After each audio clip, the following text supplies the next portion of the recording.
You've been here before. The odds stacked against you. That tight feeling in your stomach. That twitch in your eye. Because although you've never won Wimbledon, played at the MCG, or brought back the Ashes, all the skills you've honed over a sporting lifetime of highs, lows, wins, losses.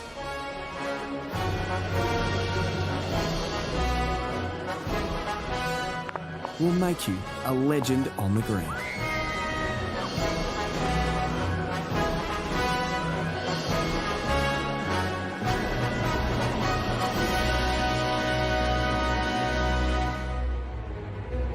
And that green is just up the road.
Put your mics on now, then I'll just do a quick introduction, and then it's over to you guys.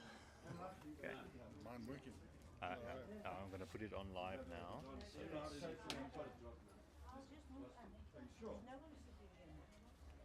hi, good afternoon here from Krugersdorp Bowling Club, and we are live here for the finals of the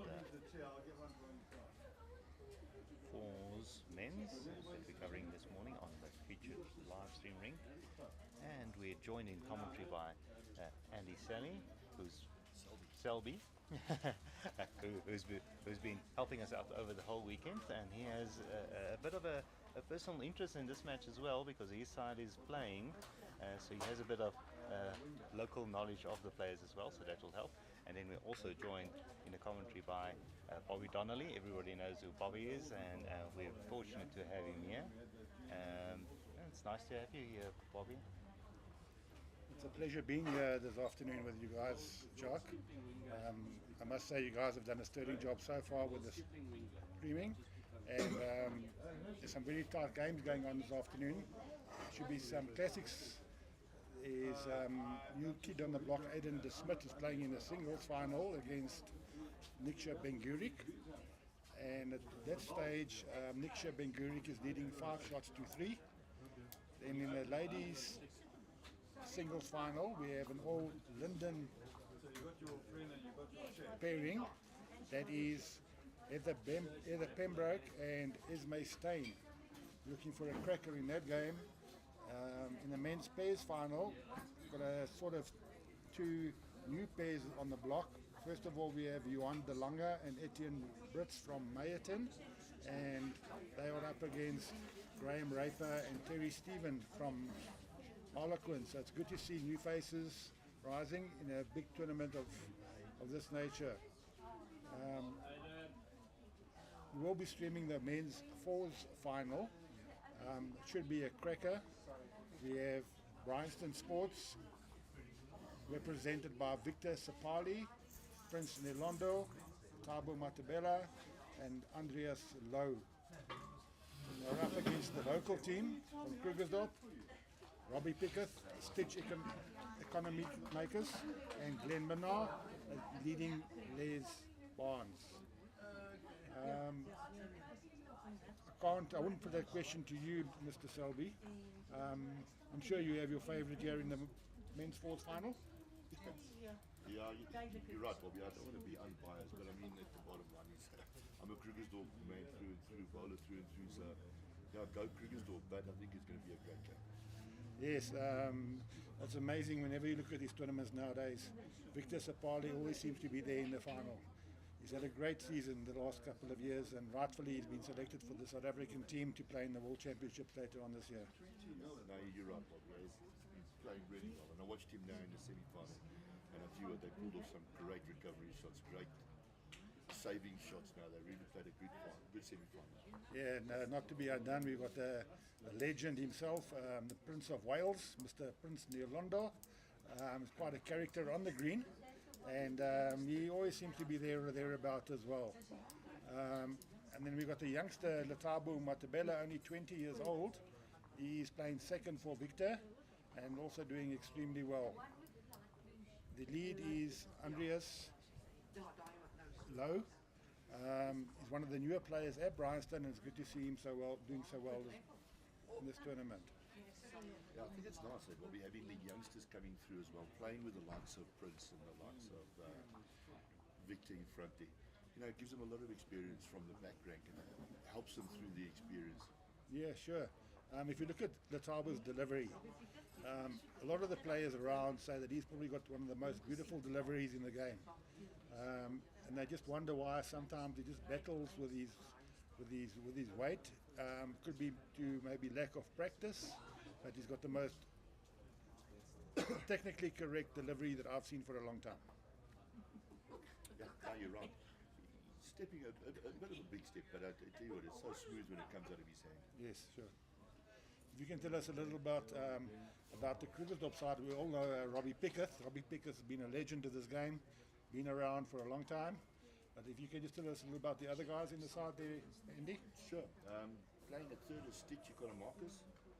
Stitch is one of the district players from Sable's district, in the B district side.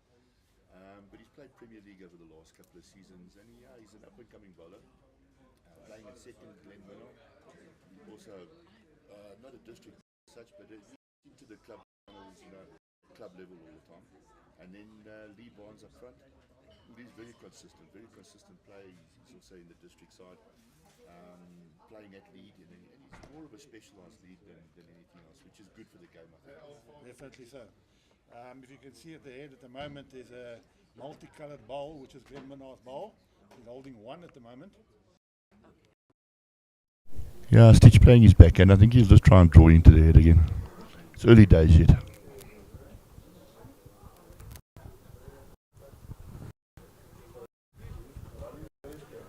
He's on a good road, yeah, and I think his weight is pretty good. Yeah, it's a very good shot. Well played, Stitch. Great shot, boy. You know, it's good to get off to a good start. It just builds up your confidence. You know, when you battle the first few heads, you start losing a bit of confidence, but to get off the blocks straight away, it's really gives you a lot of confidence going into the game. Dead right. Stitch didn't have a great semi-final, although he did tell me that he's making a comeback in the final, and he started off very well.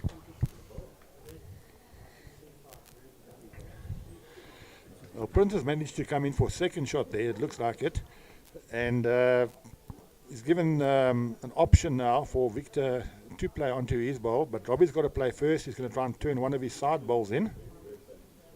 Yeah, just having a mid-green conference, I think, between Robbie and Stitch, having a look at what to play exactly. Yeah, I think they just want to try and turn one of the bowls, or otherwise come with the best back shot would be good.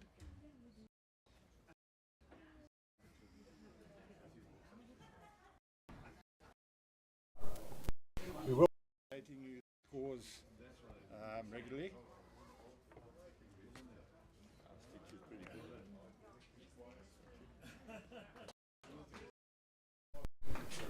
So that's exactly where Robbie wanted it. Yeah, it's like you said, Bobby, a little bit of a back covering wood. You know, over the years, you know, Robbie Pickett's been around for 40 odd years playing interprovincial level, and he does have a wide range of experience. And what really impresses me about him is his shot calling. He's a very, very good caller of shots. Yeah, I think all that experience allows him to read the head very well, and his building of the head is also very good. Yes. And he's a very good team man as well. Very much so. I suppose you have to be a good team man if you've got Glenn Minnar on your side, eh? Can't say it on air, but a bit, you know what I mean.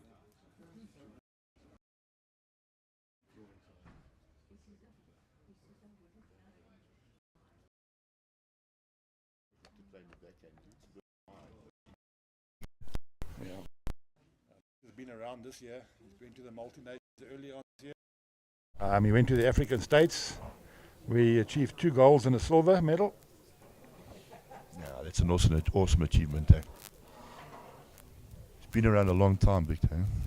Yes, Victor's been around in the provincial side now for about 10 years. And he has.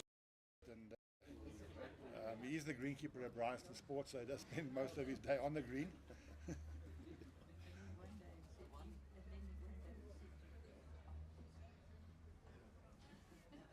Robbie playing the backhand. I think he's looking just to turn one of those front two Krugersdorp balls and play, but he looks a bit narrow. Yeah, it seems to me on that hand, if you're going too wide, it just doesn't get back. Alternatively, if you do nip the line, it's got a big swing. Yeah, it cuts across there quite drastically under the across there.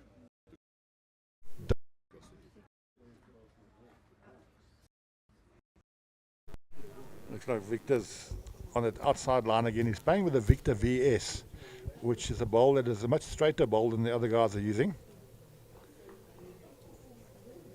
Prince likes that.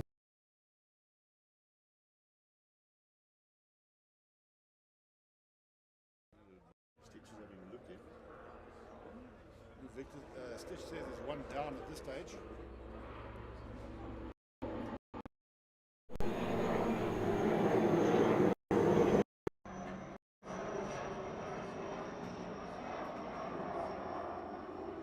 Robbie's cut his line, I think. He doesn't quite have the weight. I think you wanted a bit more direct line, a bit more weight to chop and lie. Yeah. But anyway, it's early doors. Shot to Lead 1-0. In the men's singles final, Nick has played some great first ends, and he leads Aiden De Smit by 7-3. It's an awesome achievement by Aiden to get to the final. He beat some names along the way. This morning he had a good win, 21-10 against Warren Stein. Before that he beat Wayne York, 21-9, so he's really had a good run. You're right, Bobby. I was watching one of his games in the last 16, and he's playing outstanding bowls. He's really one of the villains. Yes, you know, he was selected to take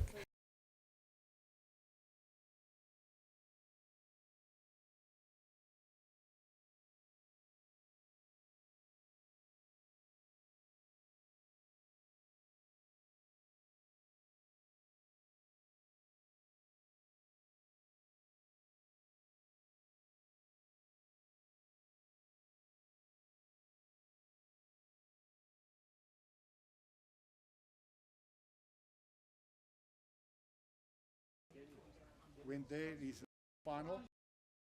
Just shows though. I mean, it shows in his standard of bowls how he's lifted that standard of bowls from maybe a couple of months ago. Sure, certainly. And he seems to be playing with a lot of confidence. He's not fazed by anything, you know. He's only been playing for about 4 years.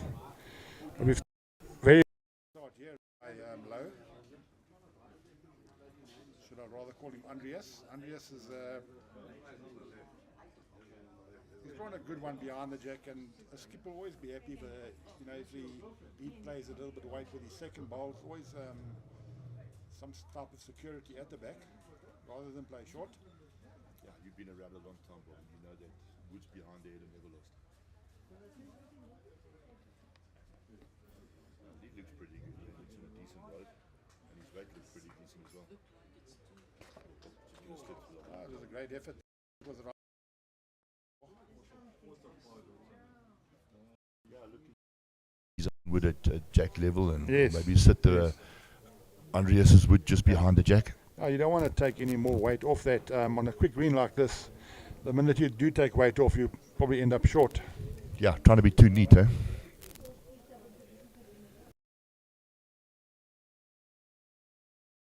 be short, he can sit one of the side bowls, or he can trail the jack himself. Exactly, I don't expect Glenn to be short. I think Glenn is through the head of it. Yeah, certainly he has given it a good push. Yeah,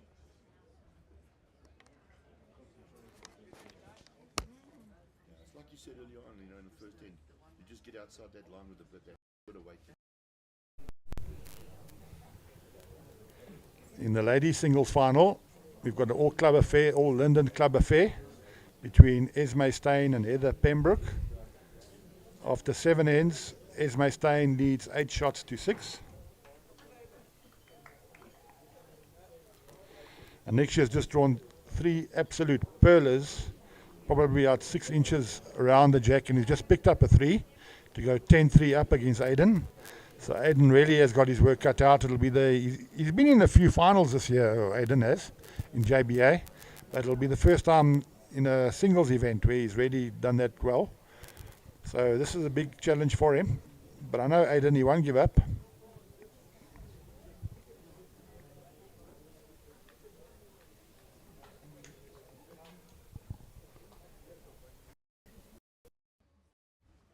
See in the women's fours as well, we've got another Krugersdorp club in there against Wingate Park. Yes. That should also be quite a crack of a game. I don't know the ladies from Krugersdorp. Maybe you can The introduce to us. Yeah, Introduce the ladies to us, sorry. they're all very new type of bowlers to this level of bowls. Teresa Price skipping, Kathy Moritz playing third, Desiree Steinobel second, and Deirdre van Sale lead. Well, they're really going to be up against a very strong side this afternoon from Wingate Park. It's the same side that won the event 2 years ago. And then Stitch played a good shot there. Didn't get the Still be a couple of shots down. But the Wingate ladies skipped this year by Marizal so. She was third the last time they won it. She's skipping Gillian Bingham. Gillian Bingham's been around a long time. And then we have Marizal's mother, Isabel, playing second, and Denise Pretorius playing lead. A lot of experience in that side. Definitely.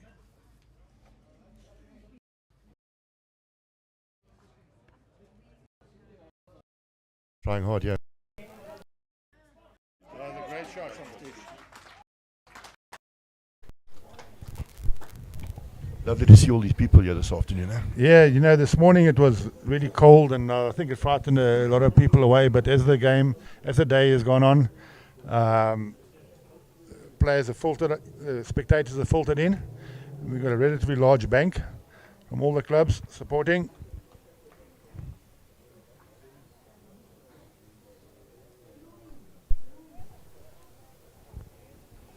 Just a quick comment there from the YouTube here. We're just struggling a little bit with the sound, but we're going to see if we can sort it out from my side. It looks like it is sorted out at the moment.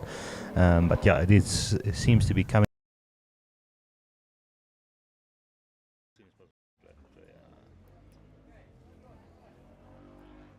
Victor was very close here to carrying the jack.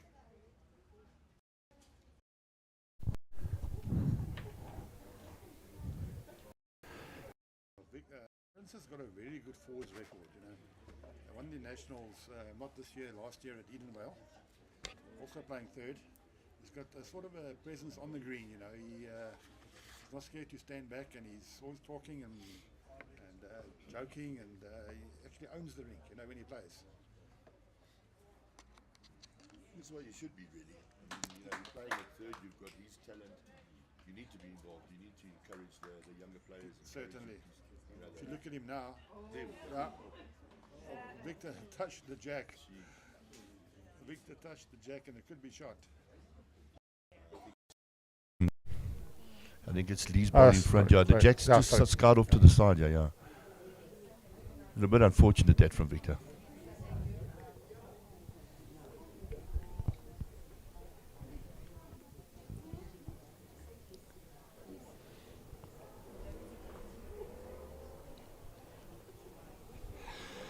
Niksha Bengurik has raced into a 13-3 lead now against Aiden. So that's a bit naughty from Robbie Pickett there. He's got more experience than he knows. He should have been into the head. It was a bonus ball that.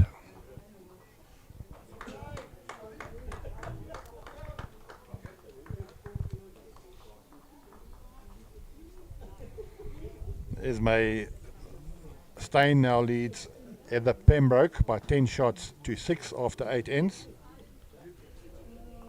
And the Mayerton pair after 4 ends are 7-2 up against Harlequins in the men's pairs final.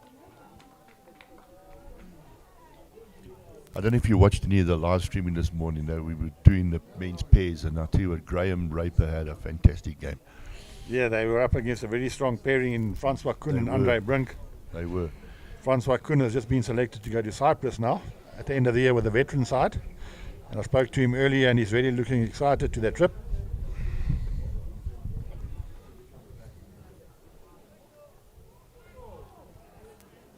Yeah, Lee's got a good opener, yeah. Looks like jack level.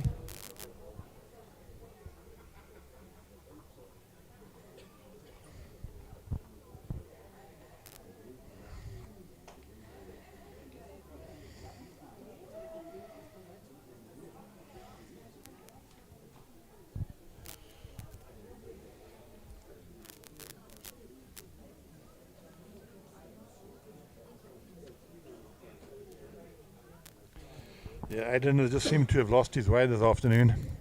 I think the nerves has finally got to him. Playing on a big stage like this, it's intimidating, eh? Yes, it is. You know, with all these people sitting around watching you specifically, it's a bit intimidating. So I'm sure he'll come back. You know, he's got a lot of talent and he works hard at his game. And he's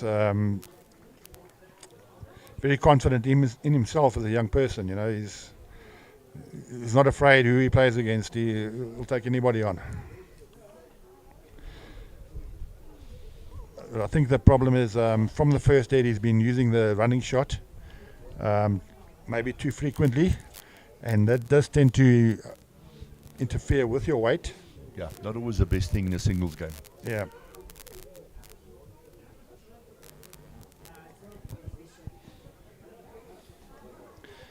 Niksha had a tight game this morning, winning 21-20. Amazing, very often you have a tight game like that in the semi-finals, and the finals become a lot easier. No, you're right. I actually watched that game this morning, Bobby. I mean, between Heinz and Niska, it was a fantastic game. It was awesome stuff.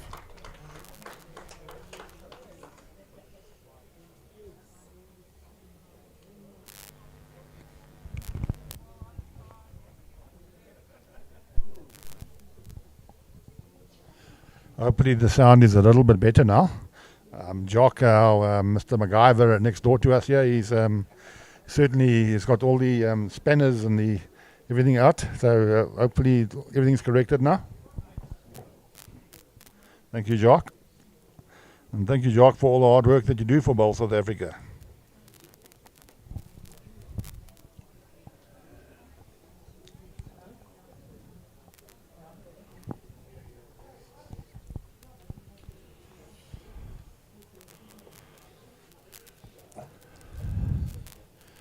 The ladies having a very tight heads there in their final.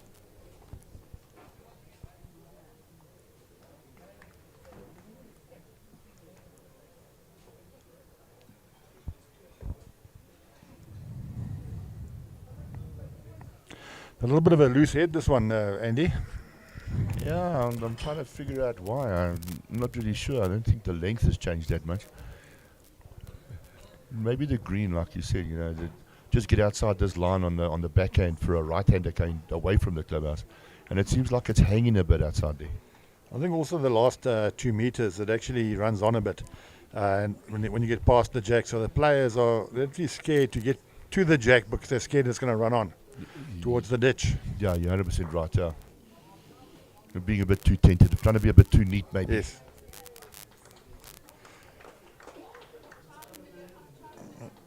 Julian Young has just played another great shot. Julian Bingham, not Julian Young, sorry. Has played a great shot there for the ladies, for the Wingate ladies. Has made 3 shots. Yeah, I see Prince just running through the head a bit into the ditch. That's the problem on quite a few rinks when you've got to reach the jack. There's a patch to get through to reach the jack, otherwise it pulls up, and the minute you pass that patch, it just seems to run on after that. Yeah, exactly. You just compensate that by just taking the mat not as far up as what they're doing. Yes. And just playing to maybe a 2 meter short of the Certainly. of the 2 meter from the ditch spot. Looking very good, yeah. You see, there you go again. He stayed on this time. But yeah, a little bit of a loose end. I suppose they're allowed one every now and again. Yeah, Prince will be disappointed with those 2 balls of his. Prince is, like I said, in the final, he's normally very consistent. But the wise old man, Victor, Doctor, they call him. I'm sure the doctor will rescue the situation.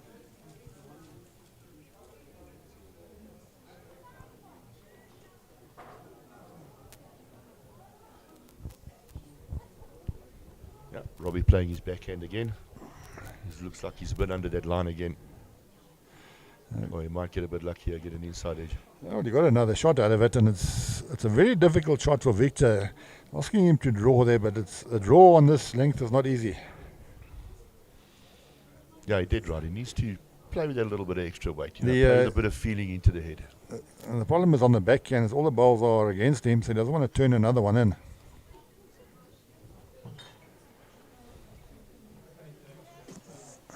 He's looking pretty good, yeah. He's just running past the outside. It's like you said, trying to draw out Yeah, that length. when you are pushing to reach the jack, it just seems to run through. 100% right.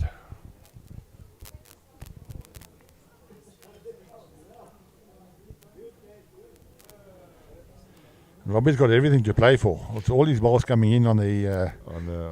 wide of the head there is on the left-hand side. He looks a bit better, yeah. if he turns that ball... That was great. This doesn't quite have the weight again.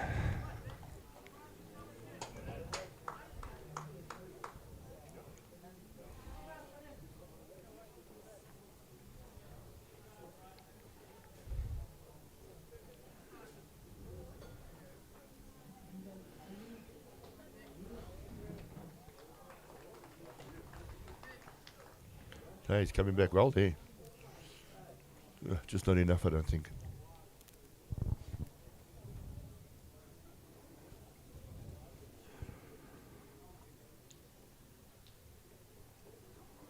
If taking one out, could be a measure for 2. It looks like the orange is in. Yeah, Stitch just indicated that 2. But again, it's early days. Yeah, it certainly is, and there is a lot of experience in Victor's side.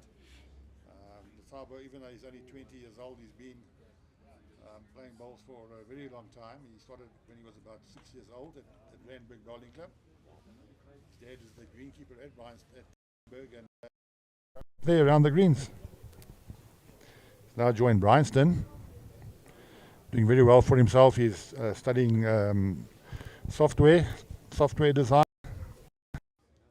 And whenever you need something to be done with your computer, we call old Thabo to come and help us.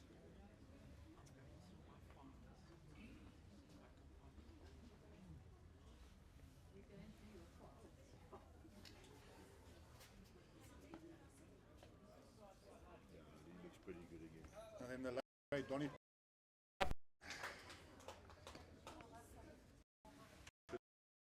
United.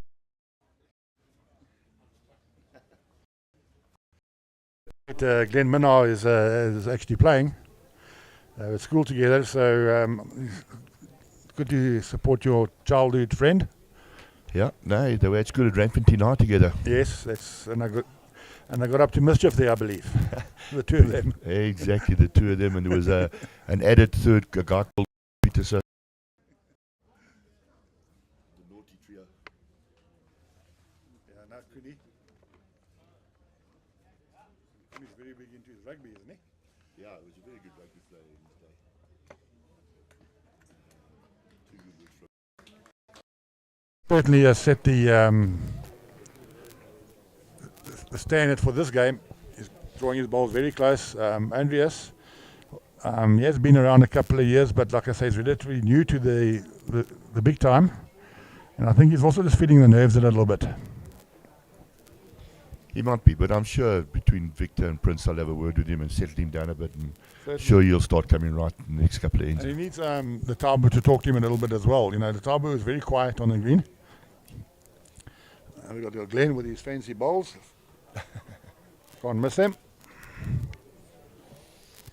He seems a bit heavy here, does Glenn? A bit on the white side.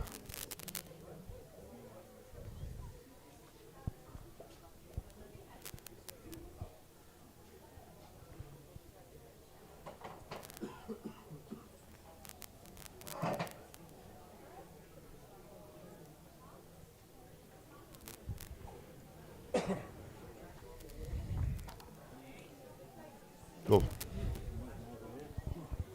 Yeah, he got a nice little touch on Andreas' short bowl. Nearly got the jack.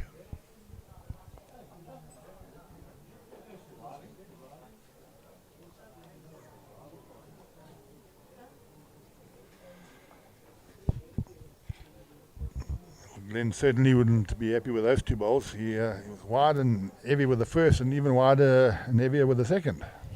Yeah, I don't think Robbie would be happy with those two.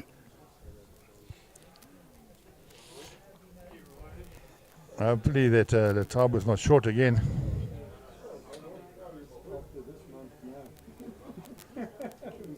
Yeah, A little bit disappointing. A little bit disappointing from the Tabu. You know, he needs to show a little bit more personality on the green. Looks very down on himself at the moment.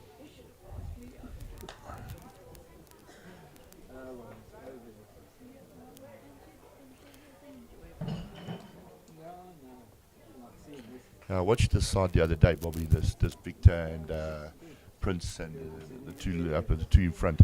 Watched them the other day playing against Sean Thomas and that. It looks like they gel very well together as well. Yes, certainly do.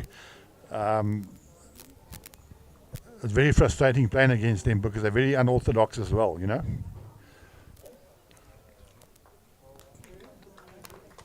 Well, that doesn't make it any easier for Prince. Prince has to get the ball now. Yeah, Otherwise the Victor game needs might something be in the drifting head. away from him. Yeah, you're dead right. Well, this is where Prince is normally good, you know. He doesn't like the delivery, Prince. Sort of cringed at that one.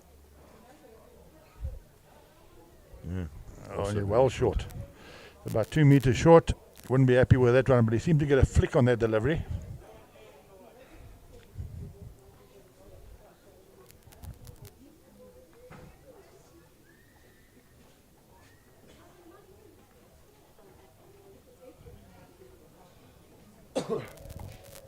Robbie asked Stitch just to drop a meter on his last, and it looks like he's done it perfectly. Well, Stitch has done really well in the last couple of years. You know, he's a lovely person. Yeah, you're right. He's come through the ranks a bit now. Yeah, Even got a much lovelier wife as well. yeah, she's fantastic. Belinda, yeah, she's an awesome lady. Also skipped the district B-side last year. But so full of fun and so full of life. Yes. Well, Prince has cut out a few shots. I think he got third shot. So it's only 2 down. You know, 2 is not serious. If you're 6-1 down, he's still in the game. Yeah, only 4 ends gone. Still a long way to go. But I'm sure Robbie will be thinking now, you know, these guys have played a bad head. This is the time to climb in now. If he can draw 2 bowls, 2 bonus shots this head, and hopefully Victor doesn't anything. 4 is a big number in a 4's game. No, you're right. You've got to make hay while the sun shines.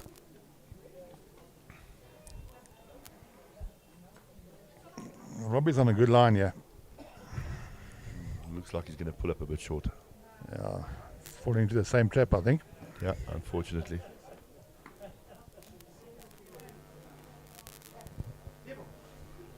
This is where Victor's been good. You know, the times that I've watched him now in the semi-final and the quarter-final, this type of shot now, you know, 1 down, 2 down, just drawing to the head now, he's really good at this. Yeah, Victor doesn't play the big running shot. You know, his best shot is to trail the jack a meter or two, and that's why he's a good second. You know, it's a perfect shot for a second.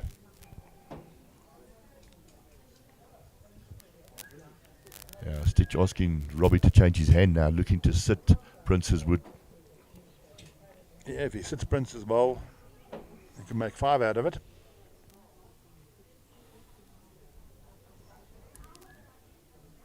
Guys behind the Close jack to it. interested. Oh, he's played a great shot. Great shot. What a great shot, I Robbie. think he's turned that into at least 4, maybe 5. As we said, as you said early on, Andy, make hay while the sun shines. This is exactly what happened this set. Robbie took advantage of it. Against top players, they'll always punish you. A bit of a Victor's pressure ball gone there really from wide Victor. and heavy. Very poor ball there from Vic. It could be quite a number here now. I think it's 5 shots. Yeah, 5 it is. Yeah, there was a bit naughty there from the Victor and the Prince's team. Well, in the 2 singles games, they're both disappointing finals. Not bowls-wise, but the score. We expected tight finals. Niksha Bengurik is 18-3 up against Aiden De Smit, and Esme Haley is 16-8 up against Heather Pembroke. Heather Pembroke's had a great tournament. She reached the final of the mixed pairs yesterday. Now in the final of the ladies.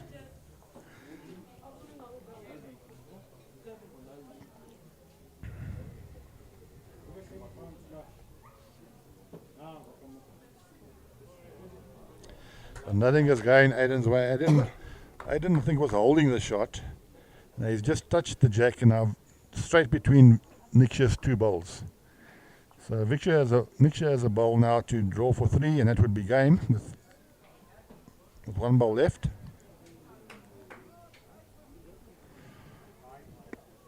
Well, it's only 2, so Aiden's got to play with a bit of a weight now to try and split the bowls and split the jack. Having a full go, Aiden. Yeah, I think it's been his problem in this game. That's a bit unusual there because, like I said, I've been watching him the last couple of games. I think it's more frustration. Yeah, it's more frustration now, and I know what it's like standing in there in the final and you're getting absolutely hammered, and you just wish the ground will open and you can fall in.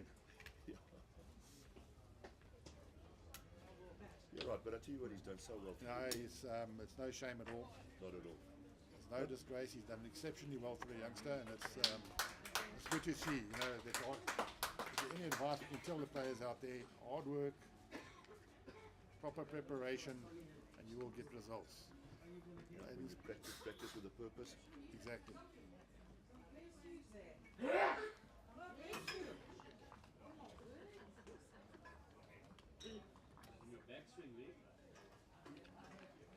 That's a bit better from Andreas now. Give him a bit closer now.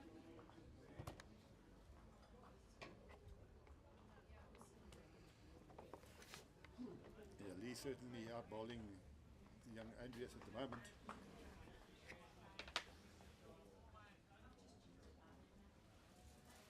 Now, I'd like to put you on the spot here, Andy. Yeah. What do you think is the most important position in a fours game? In a fours game, probably second. Between second and third. I think they probably the executioners, they're the ones that can win you the game very easy, I think, in the second and third position. The lead sets it up, Skip finishes it off, but the second and third, that's where you make changes.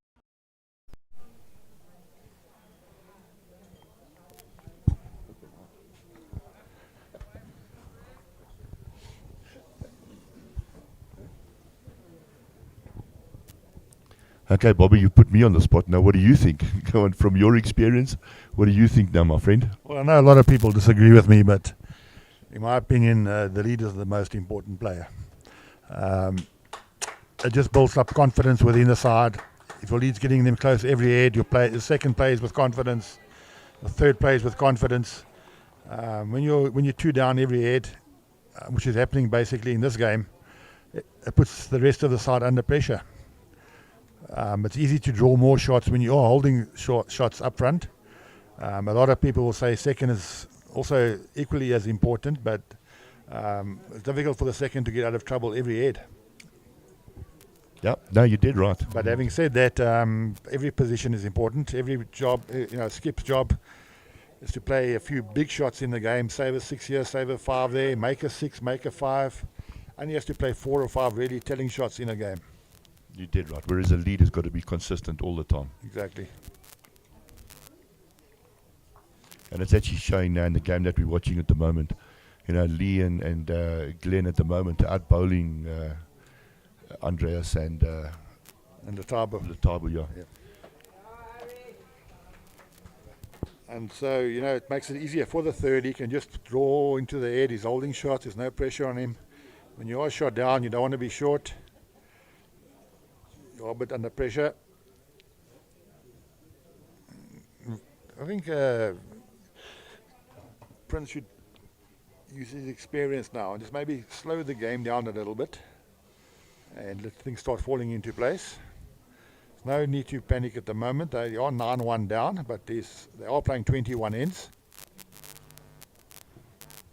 Yep, 100% right, and we're only on the 5th end now. So still lots of time in the game. Well, Aiden has got off that 3. He was 3 all, and then 23 down. Now he's picked up a single to go 24. In the ladies' final, Esme Kruger leads 17 shots to 8. Prince just needs to turn that ball of his a couple of times.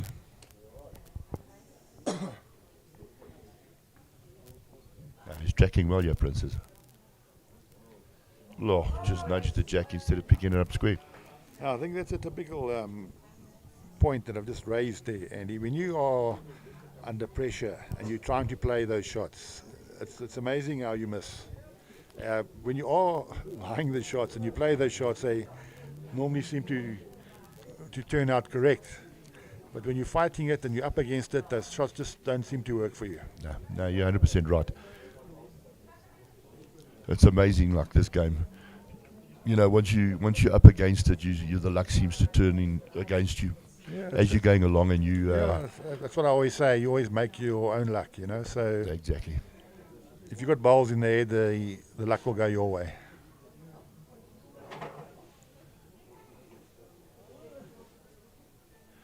Yeah, Robbie's drawn another one. I think Robbie's drawn the shot, second shot.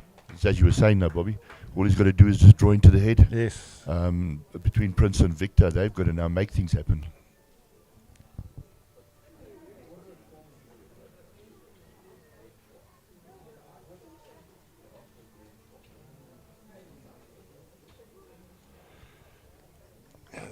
Victor's starting to feel the pressure now, and that's what happens. You start losing your weight. Well, having said that, Aiden has just drawn 2 buttes behind the jack.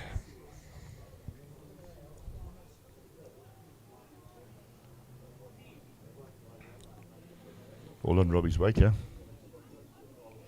Yeah, he's also dropped it a bit short.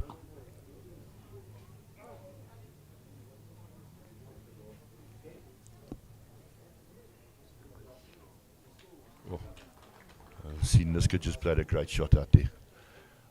Aiden was holding the 2 and Niska squeezed the jack Yes, Nick says he's unplayable at the moment. He's certainly has done incredibly well the last 2 years. He was rewarded with his first cap this year at the African States. He came back with 3 gold medals, and by all reports I hear that he was the man of the tournament. He's been selected to go to World Bowls in Australia at the end of this year. It's fantastic stuff. Aiden just drew and a cracker. Aiden has just drawn a back toucher again, so it was a very good head there from both players. But just the way Nick is playing at the moment, his confidence and everything else Really, yeah, it's very good for South African bowls. And he's got a lovely personality. You know, he's got 7 sisters. That's why he's got a lovely personality.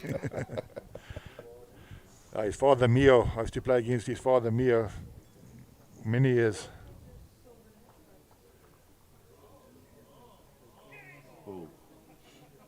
Well, Niksha had a run there to try and dislodge Aiden's ball, and he just missed. So Aiden's alive still. He's got to 5 shots now. All Aiden must think now is, you know, if I can get to another 5, I mean, I've got double figures. 100%. And then work from there. 100%. Don't think about it as a long-term game. If he keeps chipping away at it, Yeah. be good for him.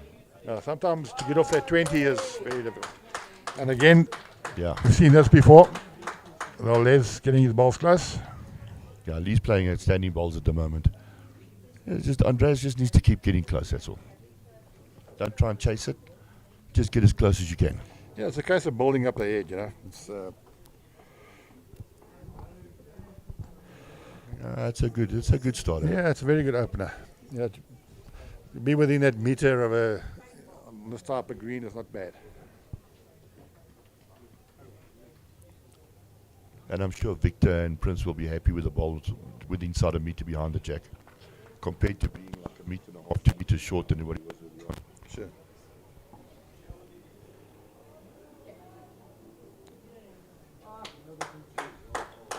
Yeah. Yeah, Lee is leading some really good bowls here. Very good by Lee.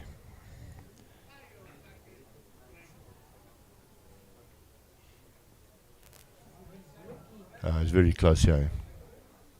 Sure. Yeah, 2 good woods.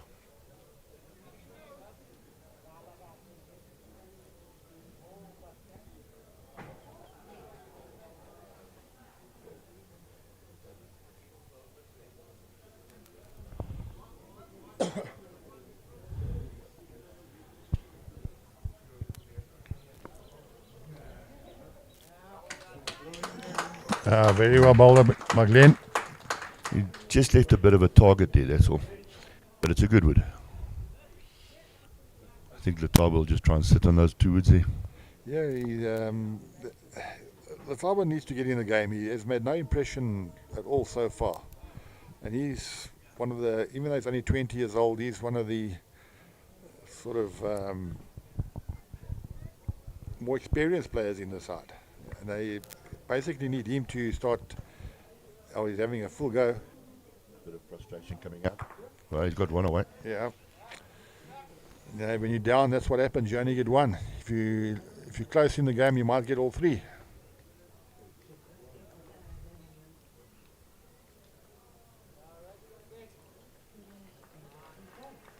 Well, Aiden has just lost that game 21-5, but well done to Niksha. He's done incredibly well. And Niksha just continues with his form. Very humble guy. Congratulations to Niksha on winning the Gauteng Open Singles. Yeah, a big congratulations to Niska. Yeah. But at the same time, a huge shout out to Aiden. Aiden, certainly.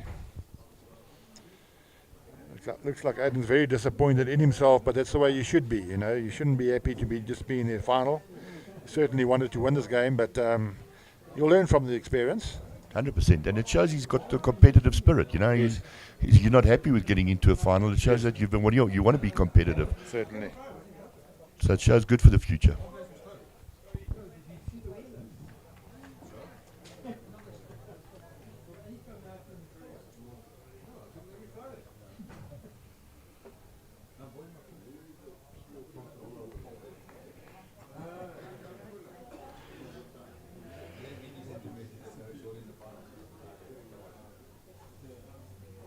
In the ladies' singles final, we'll just watch this bowl from Stitch. Yeah, they've all found the line coming down this way. Just piling the bowls in, but it's all led by Les at the moment. Les certainly has been the man of the match so far.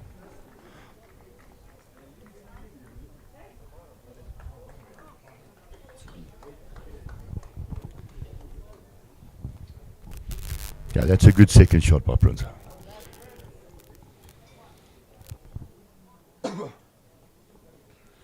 Well, you know what, Andy, it isn't the 18-head game which we've become so used to nowadays. It's 21 heads.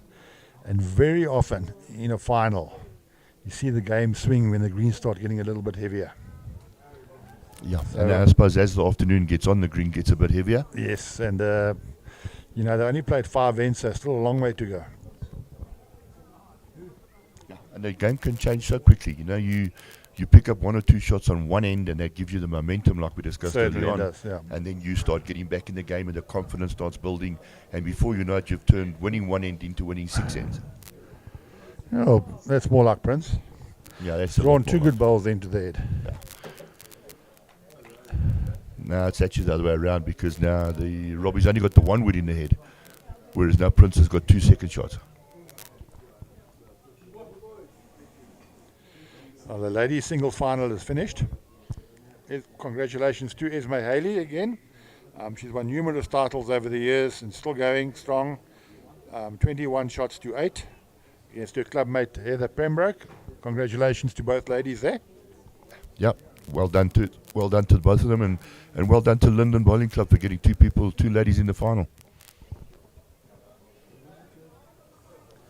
No, Robbie's made a change now. Yeah, certainly has. I think And he's he might be shot down.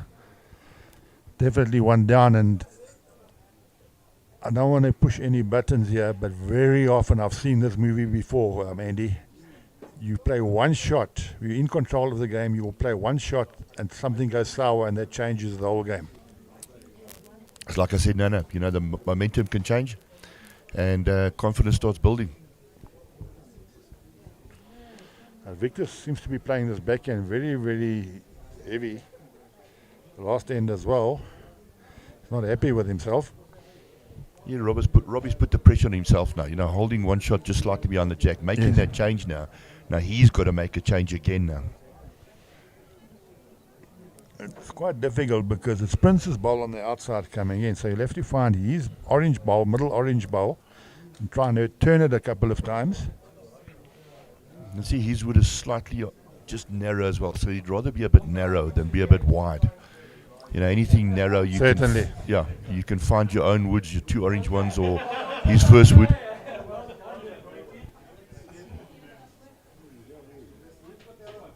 Right. Just coming into the commentary box here, we do have the Gauteng Open singles champion. Niksha Bengurik. Niksha, we're actually getting quite used to this. You just won the South African Masters early on this year.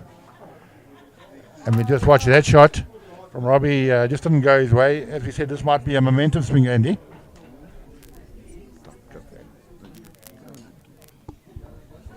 Yeah, no, you're 100% right. You know, once the momentum changes in your favour and things start going your way, confidence levels switch, and now before you know it, you're back in the game again. But we've got Niska with us now. So Niska, well done, Niksha. But well done, my mate. And Bobby's going to ask you a couple of questions. Welcome to the commentary box. As I said, congratulations, Niksha. We've had you in the commentary box a few times this year. You've had an awesome year. You won the South African Masters early on. Yeah. That was a great achievement. Then you've been to the African states where, if you were not the man of the match, you certainly were close to it. And you came back with 3 gold medals there. Congratulations. And then you're going to Australia at the end of the year, so it's been a dream year for you. Absolutely. Couldn't have asked for better. Hard work pays off, I guess. Just staying in the zone and keeping on. I'm lost for words. Just delighted with the win today. Good. Congratulations. You had a tough game this morning against Heinz. Your score was 21-20. Yep. I know that you were a couple of shots behind early on. Could you just go through the game with us? Yeah, against Heinz this morning I was actually 12-6 down. Then managed to come back when the green changed a bit. It went up 17, I think 13. He then came back at me, and I think it was around 15-17, and I managed to get to 20. And we were actually 20 all then playing the last end. And with my last bowl I managed to draw the shot to win 21-20. Yeah, but we've seen that so many times from you this year, your last bowl. So Yeah. it shows you the BMT is certainly there. It's either that or 1 bowl wonder, I don't know. Exactly. Yeah. I'm sure you're dead. I haven't seen him here today. Yeah. Is he here? No, he's not young. Okay, well, I'm sure you'd like to say a couple of words to him. Oh, yeah, definitely. So, look, I mean, everything that I'm experiencing now is actually all thanks to my old man. If it wasn't for him, I wouldn't be playing the game. So big thanks to the old man. And if you just run us through the final, it was a sort of a quick final. It was basically against a youngster there, Aiden de Smit. Aiden de Smit is making his name in the game. He's had a very good record this year. He was invited to the Advanced Skills Training Camp last month. And certainly he's one for the future. I know he was a little bit overawed by being in the final. If you could just tell us a little bit about him. He's a good guy. It's a massive achievement for just getting to the final. So well done to him for that. Obviously, your first final is a little bit of maybe a shell shock being there, a little bit nervous. I just happened to be in the zone and found my line and wait very quickly. It's just a little bit. It becomes difficult when you hit the front early to try and catch up being a new player. Yeah, certainly when you it's your first experience there, and Yeah. I think he relied on his running shot a little bit too soon Yes, in the game, and he tended to lose his weight after that. But it's all part of the learning curve. I think we've all been there, where sometimes you just wish the ground will open up and swallow you, particularly playing on a big stage like that. But congratulations to you. We're very proud of you as from Bowl South Africa point of view. Very proud of our young players coming through and making a name for themselves. So long may it continue, Nick Shep. Yeah, long may it continue. Thanks, Bob. Appreciate it. Thank you. Go well, Thanks. guys. Sorry, Nishka, I just want to ask one quick question for our bowlers out there. Sort of like on a weekly basis, what's your practice schedule? Do you how many hours or how many bowls do you put in during the week? I tend to go down maybe once or twice a week because you're playing every weekend. I don't want to overdo it in the week. So if you're going to go down in the week and it's only once or twice, just make it a solid practice. That you use those couple of hours, you use them wisely. Yeah. Yeah, awesome. Thanks very much, Nishka. And well done again, once again. Thank you. Thanks, Bob.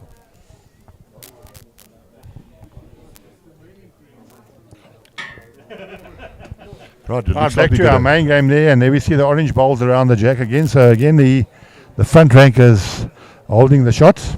We'll put Victor under pressure again. And Prince, sorry. But just watching it from the start there, Bobby, when it started off this head, I see Andreas was a lot closer with his first two woods than what he has been. So, maybe he's getting the rhythm. Maybe he's getting the line and the length of the green now. Certainly. They certainly did change the length. They've been playing a longish three-quarter head, and they went to a short now. Is that some of the experience coming through from Prince and Victor? I think changing so, yes. the length. I think so. Yeah. You see, like I said, Prince is a very is unlucky there. He's one shot down, but that's what you expect from Prince now, to start taking control of the game with all of his experience. And it's easy to make a lot of quick changes if you are playing a short head than it is on a long head. Dead right, yeah. The short head's a lot easier to make that change. At least you're not having a major run at the head, but to make a 1 meter, 2 meter change is better on a short head, should I say. And Prince played a great shot there, and very unlucky not to stay with the jack. Still one down.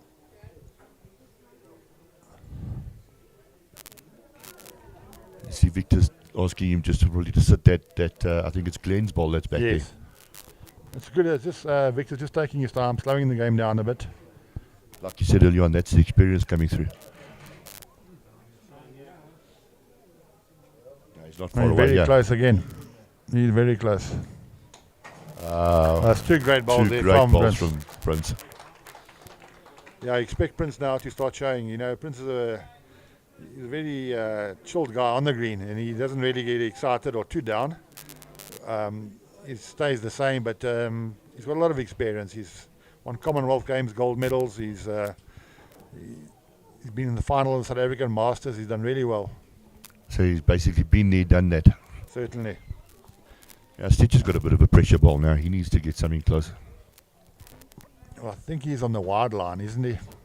Yeah, it seems to hang out there a bit. Yeah. It comes back at the end if your weight's good, but it seems to hang wide outside there. Look out. Prince's last bowl showed a lot of experience here. He's been watching what's been happening on that end, and he knew that going too wide doesn't bend, so He just missed that front orange ball to play the perfect shot. Yeah, no, he played 2 fantastic balls there. Now it's up to Victor now to consolidate his head now. And then what they need is their front rank to come to the party and then put a Stitch and Robbie under pressure and see how they fare. Yeah, see how they cope with it.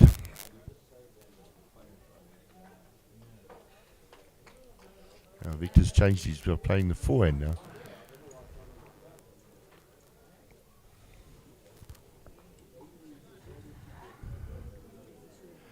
Well, Krugersdorp Bowling Club ladies.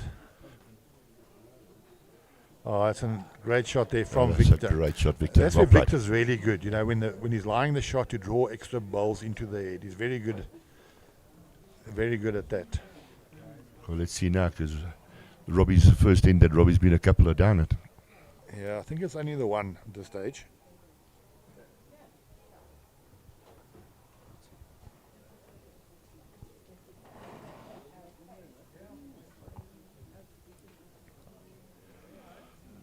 Robbie certainly just overplayed it, and that's what happens on these greens. It's very difficult to play that in-between shot. Either just seems to hang, and if you nip your grass, it cuts. And that's the case in most winter greens there, and you don't want to play that in-between shot. It's a very difficult shot on a winter green. Yeah, on a quicker type green, it is a lot more difficult to play that in between weight. You either need to have a full-on go at it or just drawing it.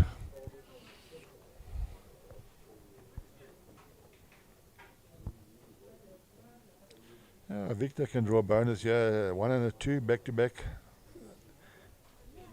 Feel a lot more confidence. Certainly very heavy again.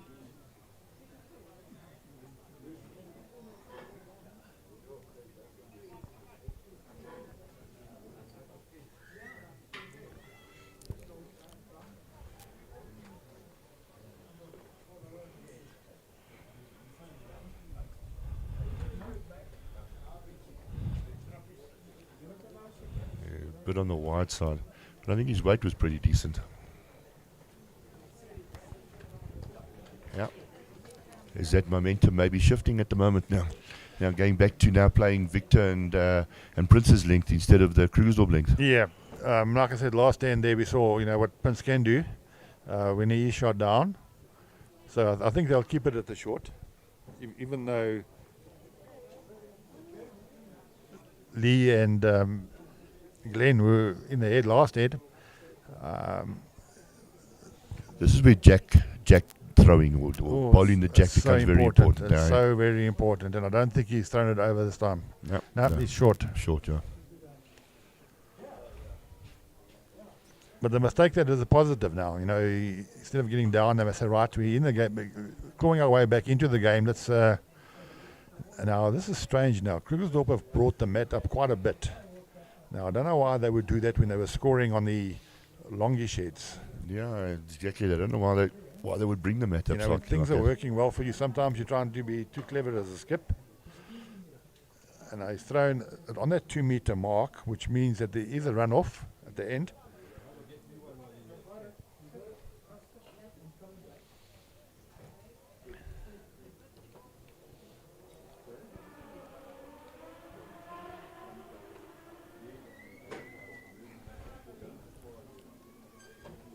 Yeah, and Bryce looks pretty decent, yeah. He's going to pull up short. Yeah, 1.5 meters away. Yeah, what I like to see is when the mat is up and it's on the 2 meter mark, it's critical that you get your first bowl somewhere between the jack and the ditch. 100%. Don't know how you feel about it. My thinking is it's easier to take off the weight than to add on the weight on a longer end like this. And inevitably what happens when the mat is up and the jack is through, the jack is going to move sometime this head. Yeah, Lee's playing really well. He's certainly out bowling Andreas at the moment.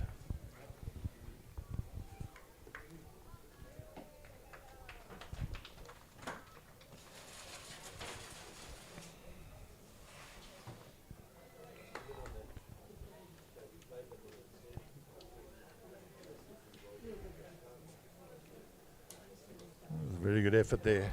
Yeah, no, lovely effort. Yes, a perfect line again. Just drop in that meter short. just See the under a way meter. Prince is playing at the moment now, he's playing a bit more positive, and if he had the back bowl, he could afford to play with weight again. But now he's got nothing through the head, so he has to start rebuilding the head all over again, unless the Tabo can come to the party. Yeah, we're on the 7th end now. It's about time that Yeah. Letabu started coming to the party now and getting something close. Giving his back rank or giving Prince and Victor something to play to.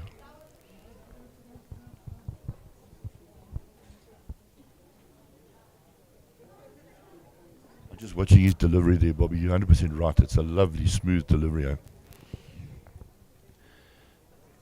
And he tends to seem to play a little bit just under the line and a little bit short.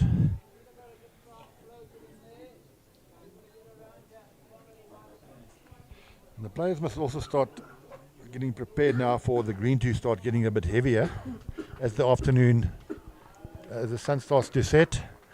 We're going to see the green starting to get a bit heavier, and all of a sudden you'll have one head where all the players are short.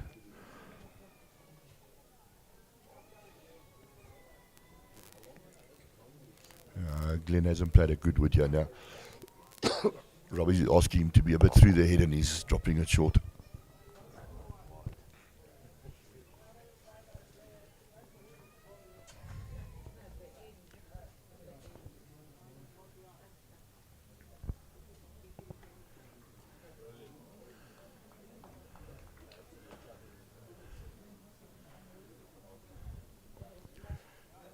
Oh, such a lovely delivery again. Certainly got more weight this time. He's got to He's find looking one to of these sit one of bowls. the frontwards. He's got to find these. Oh, he's got the jack square. Perfect. Oh, as we said earlier on there, and I don't want to come repeating myself, but when the mat is up on a long head like that, 9 times out of 10 the jack goes through. So it's critical for that lead to get his first ball through. 100%. He's only holding one. Oh, Graham Raper there has just had a full run. He's hit the jack off the green onto the other green. But they're certainly under pressure in that game. Body language does not look good at the moment, Graham Raper. Well, the Tabo is certainly lying right on the jack in the ditch at the moment, so it's a case of damage. Damage limitation, draw second shot. Yeah, exactly. Glenn has just drawn about a foot away from the ditch, which is a great shot. Well, hopefully now that shot that Letabu just played and he picked up the jack square, Yes. knocked it in the He'll ditch. be a bit more positive in the final. Yeah. And it'll give him a bit more confidence now as well to play those shots.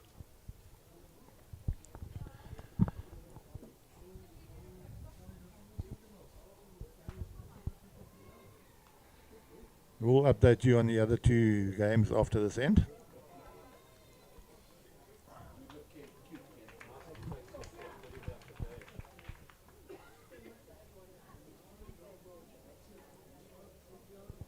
I see the Prince's experience coming into it again, slowing it down. Taking his time on the mat. And very close. Very close to another shot, yeah. Yep, he's on another one. When Prince gets on a little bit of a roll, he's becomes very dangerous, and I can just see that look. He's changed his way of thinking, and You can actually see after the last end, the Yes. body language from Prince now has changed completely. certainly. You know, he's looking more confident in his body language and everything.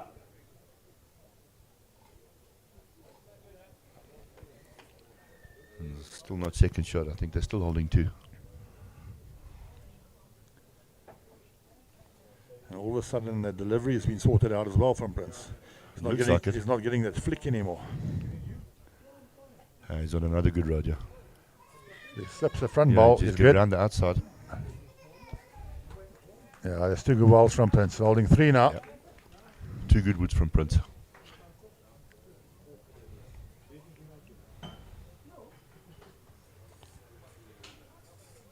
The stitch has certainly gone with a lot of weight this time. No, he's not going to stop. Like you say, too heavy.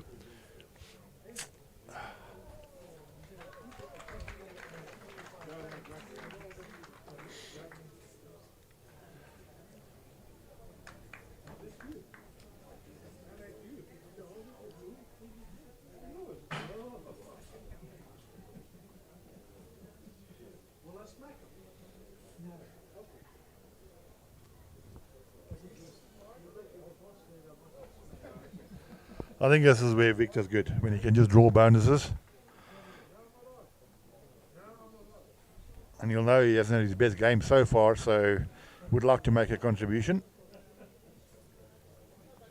No, if he skips the frontwards, he's good. Very close. No, Oh, just got hooked. I think his weight was excellent there. It was, yeah. It looked like really good weight. All right, Robbie under a bit of pressure now. He needs to at least try and get second shot, yeah. As you said earlier on, damage limitation.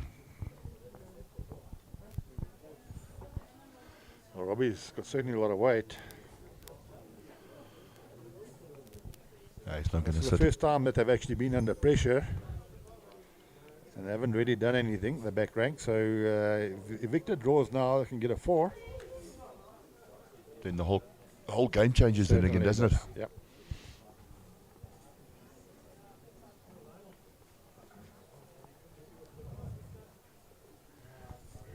Victor's on the wide line Yeah, outside. I don't know why he changed his line there. Yeah. Such a good line with his first. Bit of a pressure ball now from Robbie. Certainly has taken the weight off.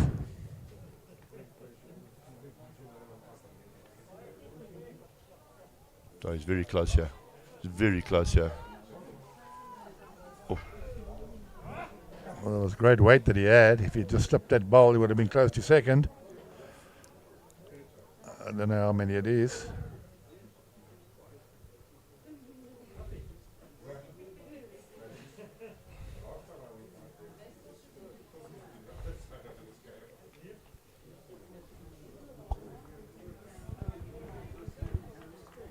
Not sure how many they picked up there.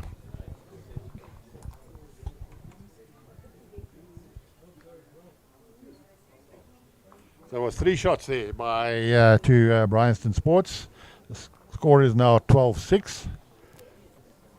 That is after 8 ends, and they play 21 ends in the fourth final. The ladies' final between Wingate Park and Krugersdorp also seems to be a one-sided affair at the moment. Wingate are well up, 13 shots to 2 after 5 ends.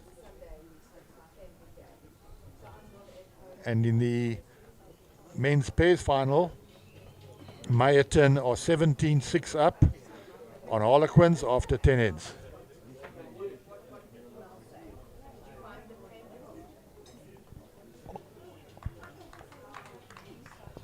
You know, Bobby, thinking about it, we talked about momentum shift. Do you think the momentum shift is now in favour of Bryanston Sports? Well, a couple of heads ago when Robbie gave the shot away, I said very often a shot like that can turn the game against you. And that's exactly what has actually happened now. And, you know, all of a sudden you're scoring now, the body language of the other side is not as good as it was 2 heads ago. And then what was also very strange was Robbie changing the length by bringing the mat right up and throwing the jack on the 2 meter mark. They haven't played that before this game. So that seemed to play right into Bryanston Sports' hands. They were scoring on the long ends.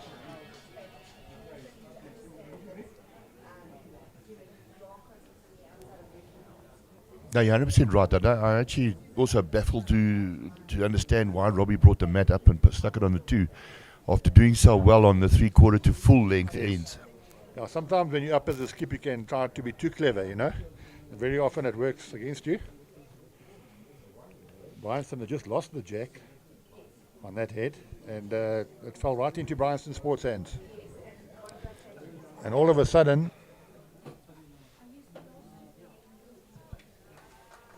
Lee is not as close as he has been. He has been drawing exceptionally well this whole game. He's probably a metre behind the jack, but Yep. it's opened up a lot of space there for Letabo to draw Yep. into. Yeah, it's the first time the Letabo was really had an open jack to draw to. And he's very close. There we go. Great draw there by Letabo. Letabo also did very well in the junior, in the under 25 tournament,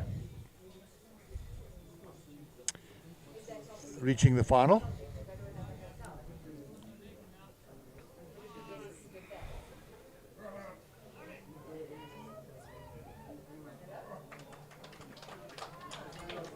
Yeah, being shot down, I would have thought Glenn would have been trying to be like half a metre through the head, or at least a positive draw. Yep. To drop it half a metre short, that's a bit naughty.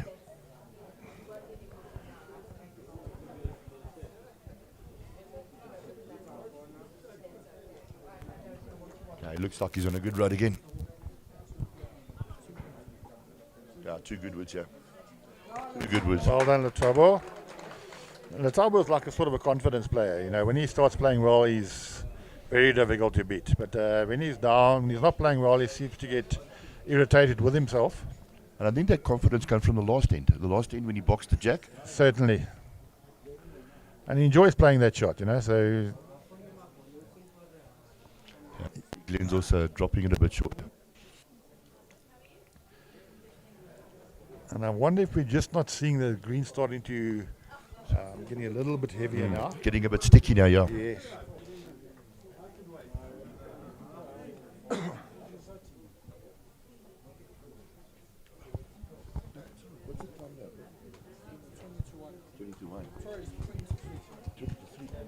Yeah, it's probably that time now, Bobby. 20 to 3. It gets a bit stickier. Sun starts going down. Getting that slightly weight difference. Changing the weight difference.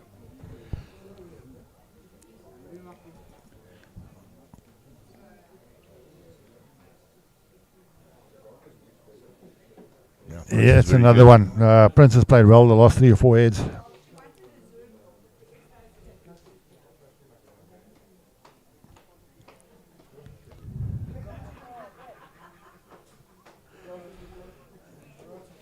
Yeah, Stitch has got the road. Yeah, no, he's just under the line.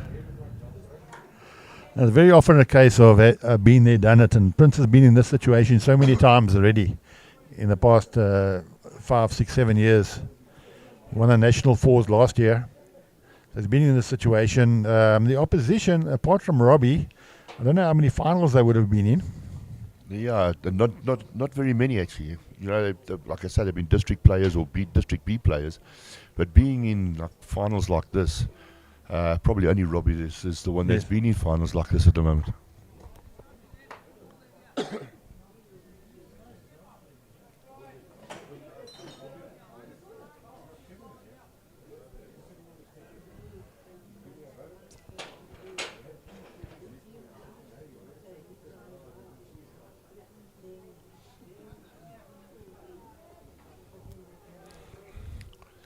Yeah, Stitch is trying hard, yeah.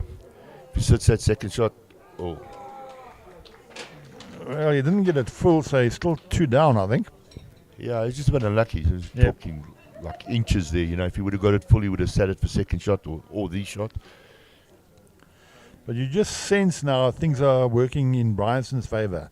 Early on, Stitch would have found that bowl and fell in for second shot. Now, the game is just changing momentum.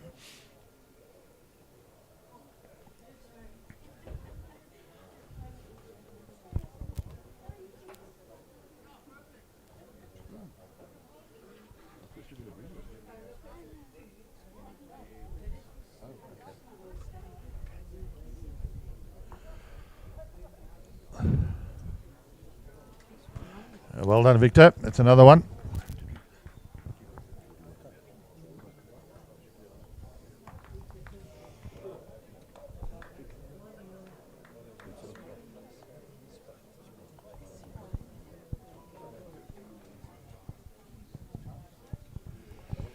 Yeah, I think you made a good comment there, Bobby. You know, the momentum shifting and, you know, earlier on Stitch would have found that full, maybe got the shot, second shot, where things are starting to go slightly against them now. And it's going in favour of the Bryanston Sports Club. It's all by having bowls in the head. You know, when you got bowls in the head, you seem to get the right results. 100% right. I was reading an article about building the head the other day, and they were saying it's a wonder sometimes how your opponents seem to have more luck than you. Yes. But they built their head correctly. You know, they've got woods in their head and built it correctly. Certainly. And that's where the actual, where you think they're more luckier, but they've got bowls in the right positions, in the right stages at the end. Sure.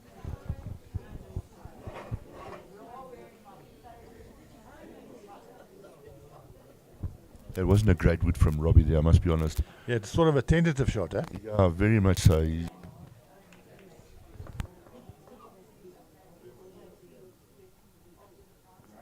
I think what Robbie was worried about there is he knows that hand swings if you're inside the line.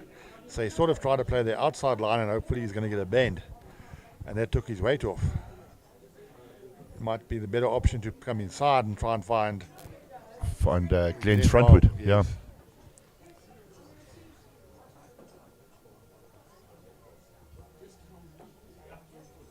Victor also running through a bit through the head.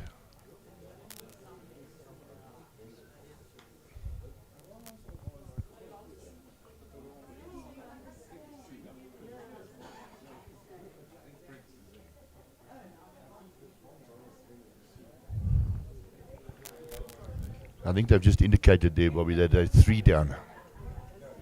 So the Bryanston Sports are holding 3 by the looks Yeah, I of it. think Victor's first ball came into the count as well. So it's Victor's, Prince, and Andreas's ball of the shots.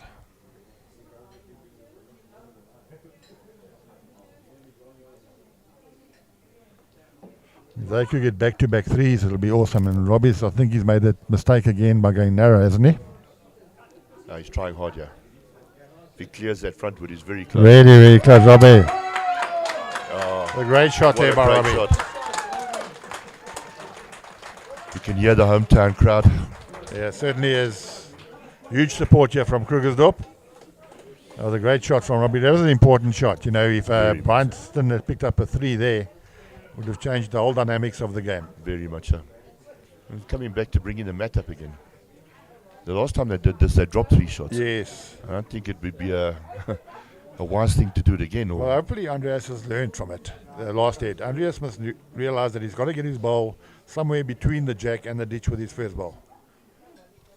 Well, not with this one because they've thrown the jack way short. They've thrown it about 4 meters short of the 2 meter. it must be okay because don't see Victor or Prince challenging the length. So obviously a legal jack. But like you say, it's about 4 meters short from where it was just now. Yeah. That's a shortish head. I've got a feeling this game could go to the wire, Andy. I tend to agree with you. You know, it's the momentum shifting backwards and forwards and backwards and forwards. You know, it's At the moment, the Wingate ladies look far too strong for the Krugersdorp ladies.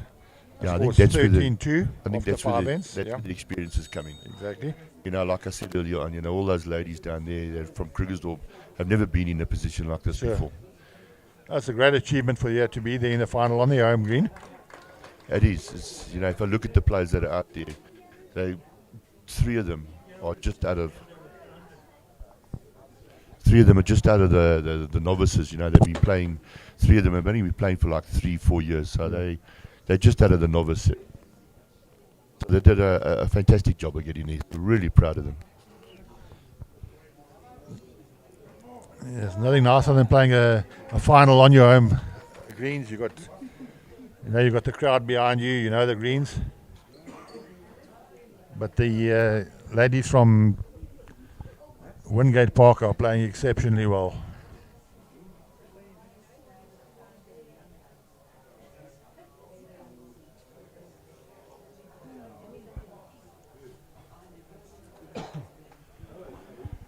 And a very unlikely pairing from Mayerton. We don't hear much from that part of the world very often. It's very nice to see, aside from Sedibeng, competing here in the final. Or the men's pairing of Johan de Lange and Etienne Smith. They're playing against Graham Raper and Terry Stephen from Harlequins. And the Mayerton pair certainly are doing well. They are 19-8 up after 12 heads.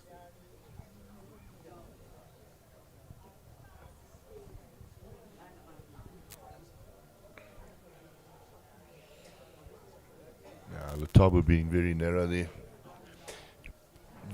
Getting down to that again with Prince and Victor are going to have nothing in the head again.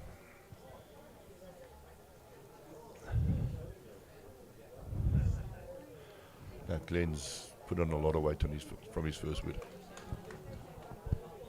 Yeah, Prince has telling Lataba with a stern voice, come on, build the heads up, build the heads up, build the heads up. Let me do the attacking. I need balls in the air to help me. Prince says, that's better. Yeah, he looks a lot better. Yeah, Prince is a lot more interested here.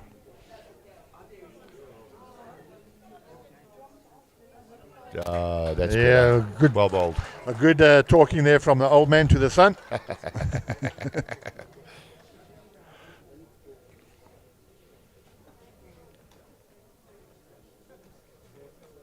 Well, Tabu, a little cheeky guy that he is, he had a little chirp back at Victor, at Prince, sorry. Yeah, it's amazing. The front rank always blame the back rank, and the back rank always blame the front rank. Isn't that correct?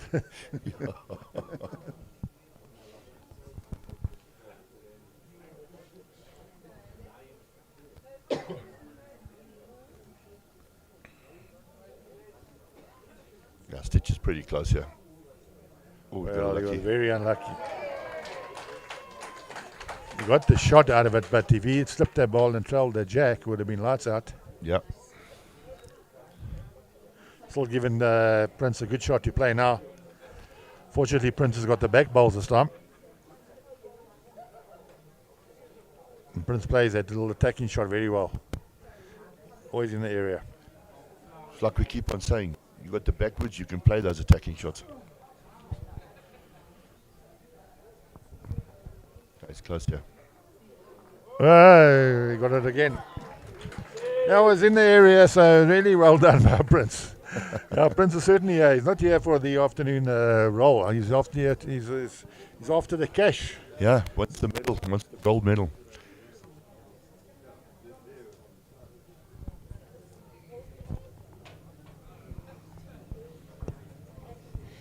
Hey, watch Prince now. He's running back now. He's eager to get the game going now. He's on a roll. Yeah, that whole body language that he had earlier on, slumped shoulders, have all changed now. He's up in it. Yeah, he's got the enthusiasm going again.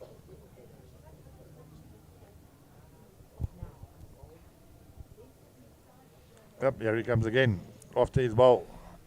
Certainly got a lot of confidence, but he's flying through there. A little bit too eager there, I think. Yeah, but too much adrenaline pumping through the veins. Yes. Well, I'd like to see Victor draw a couple of shots, I said. You know, if he draws a couple, it'll get his confidence up going into the second part of the game. Then it all gets interesting again. Yep. And Victor hasn't had his best game this afternoon.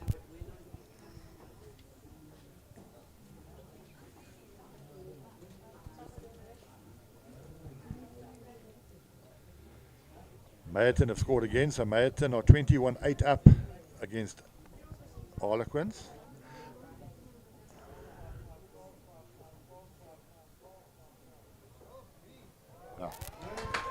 Yeah, Robbie's done it again there. Looks like he's drawn Robbie's a shot. beginning to show his class now as well.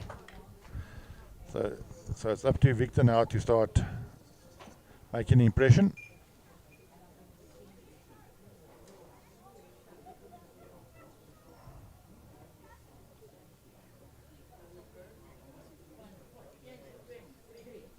He's also running.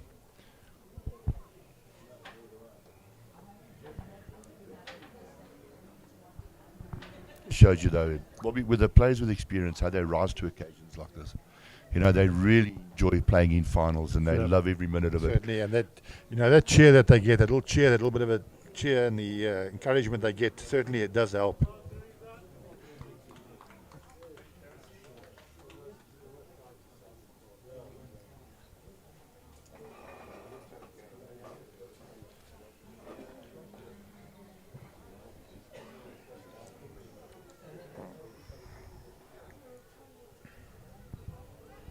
Lovely rod, just a bit short. At the moment, Victor can't seem to find his line or his length. You know, it's just seems to be playing wide and heavy.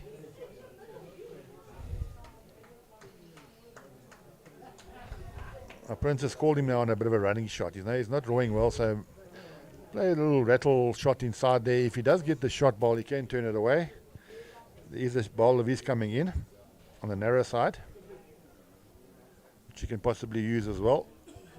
It shows again the experience of Prince. sprints. Yes. You know, seeing that Victor's not drawing the way he Exactly. normally draws. Yes. So play with a bit of weight. You know, have a little bit of a go at it. You don't have to be crazy weight. Sometimes you have a couple of runs and you all of a sudden it kicks your drawing weight back into gear as well. 100%.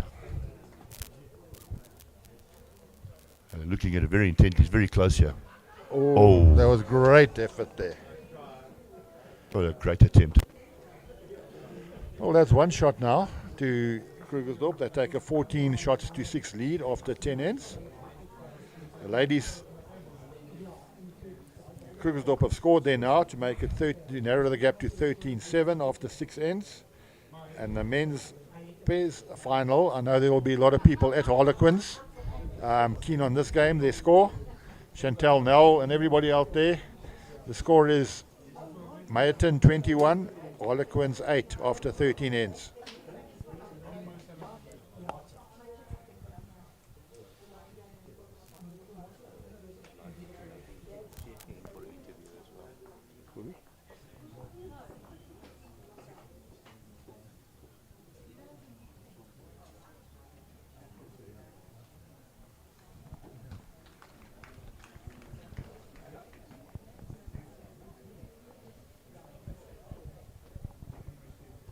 Right, they're back to that long length again where there seems to be a runoff on the green, so we might have one of those scrappy heads again.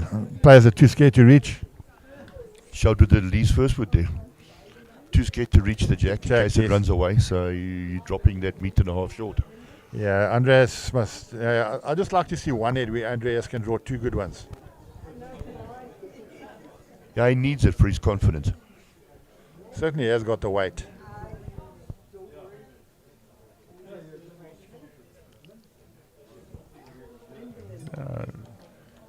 Yeah, there it runs away again.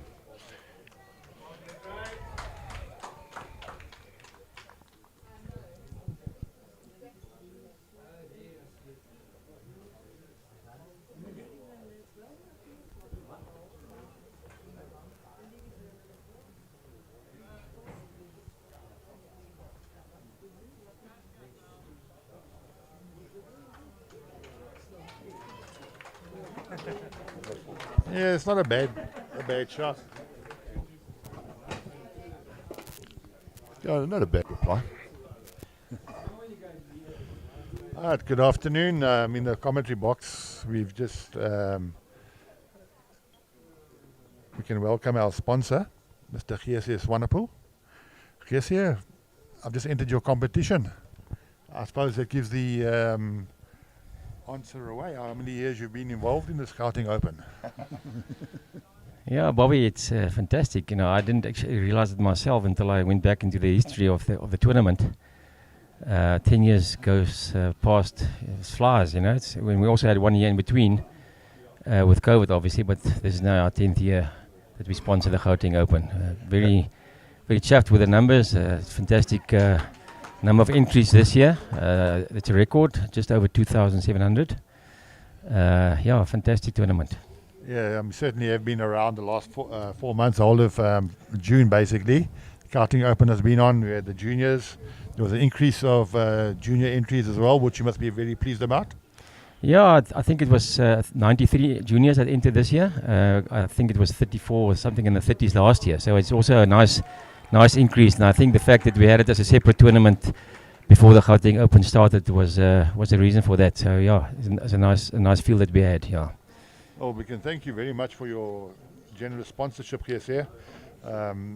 I know the players enjoy this tournament probably more than any other tournament throughout the calendar year, even though we play it in bitterly cold conditions. But bowlers will get out in any condition and play, and we thoroughly have, all the players have thoroughly enjoyed it.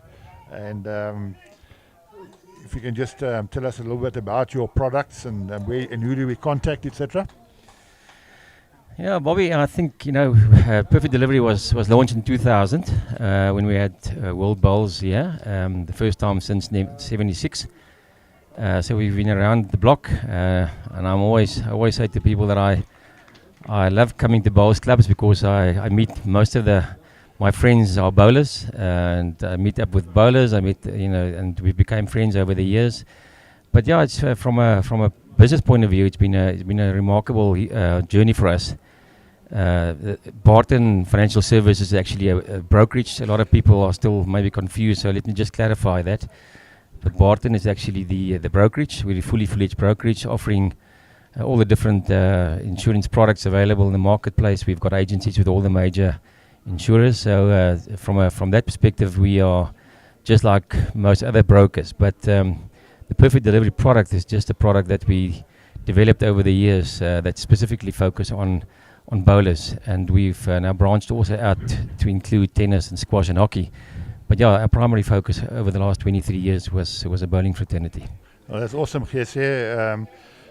If you can just tell us some of the benefits that your policy does have for bowlers. Well, I think let me just make. I think there are three different areas that I would like to touch on. The one is cover. I think our cover is comprehensive. Being in the industry myself for 40 years, I know exactly what the needs are for people that are especially on the personal line side.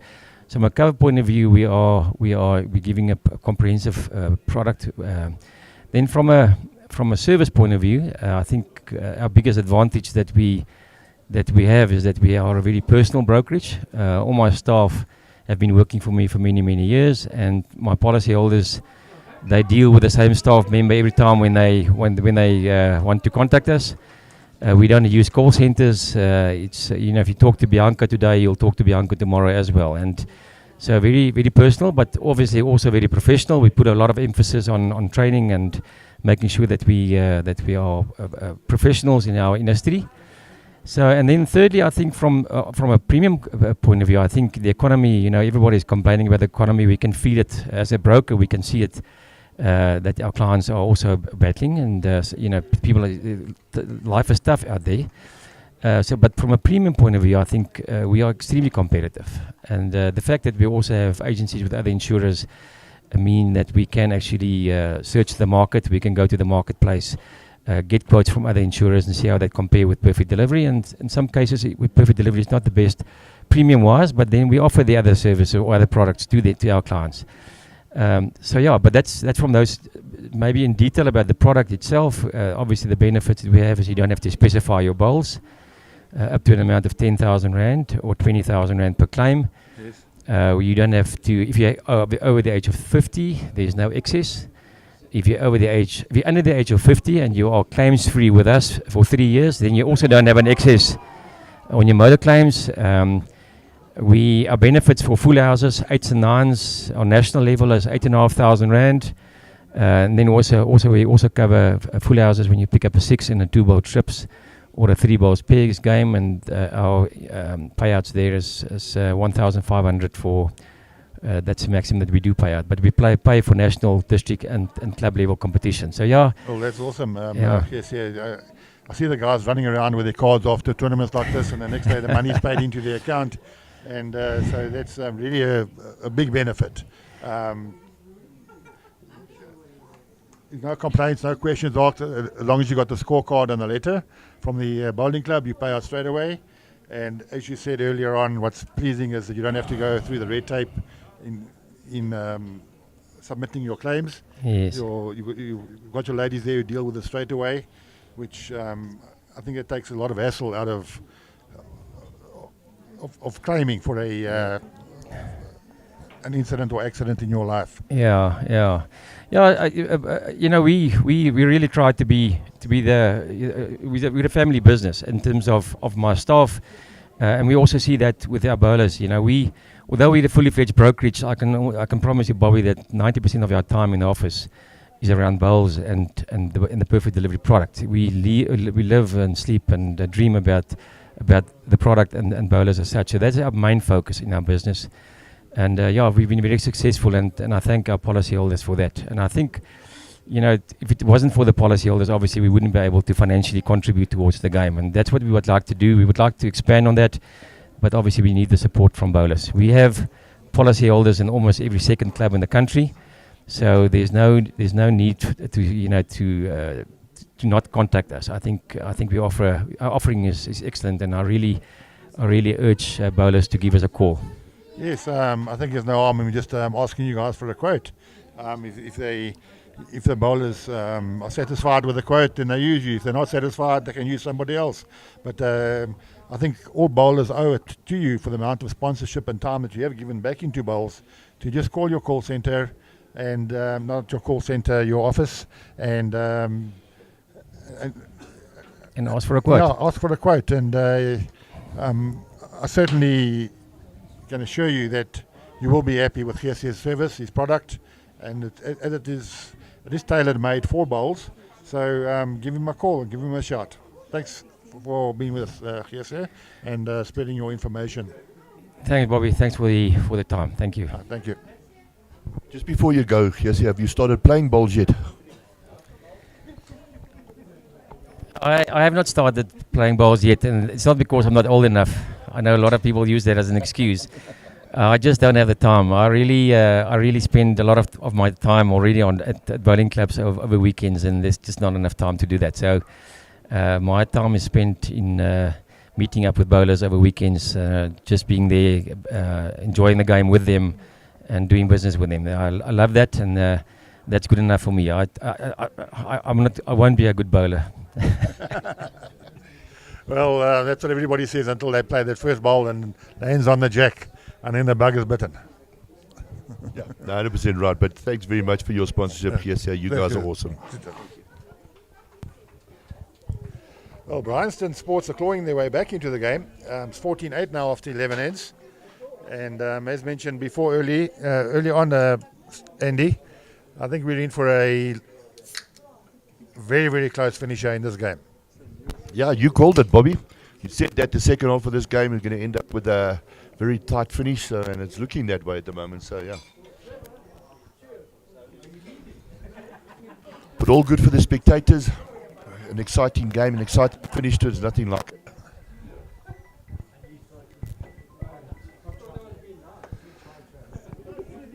I see the men's pairs result there at the moment is 24-8 to Meyerton, so that game is almost done and dusted. They're only playing 18 heads, so they've got to get 16 shots in 3 ends with 3 bowls, so it's going to be very difficult for them. In the ladies, Krugersdorp are slowly clawing their way back. It's now 14-7. And in the men's final, after 11 heads, it's 14-8. So we can concentrate on the game now. See the last few ends.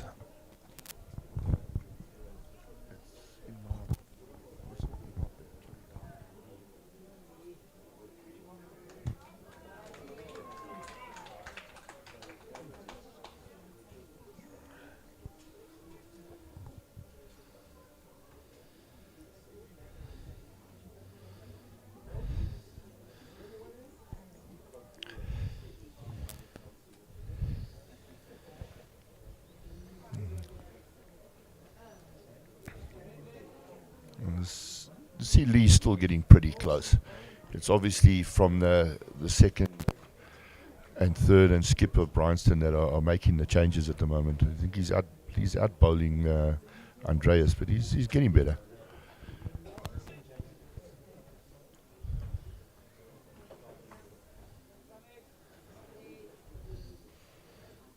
As I said, that he dropped.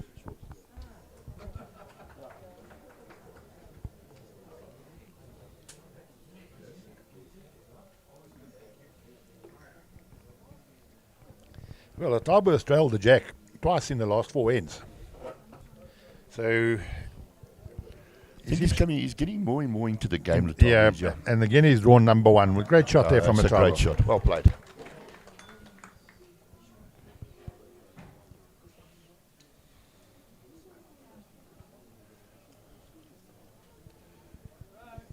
Let's see if Glenn can match Latabu's with now.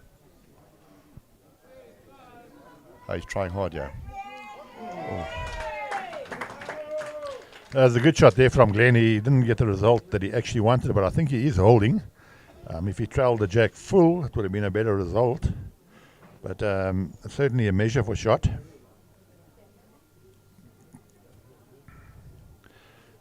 The Tabu stayed well done on that ball. Nice delivery again. I was going to say, if he just got inside, yeah, it would very be very unfortunate good. on that. Yeah, it was very unfortunate.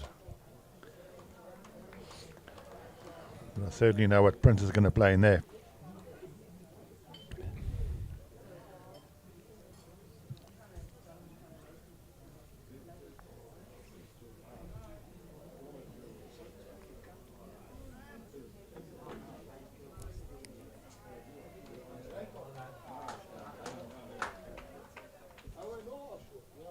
Yeah, I think Prince will be on backhand under that front wood. That is the option. Yep.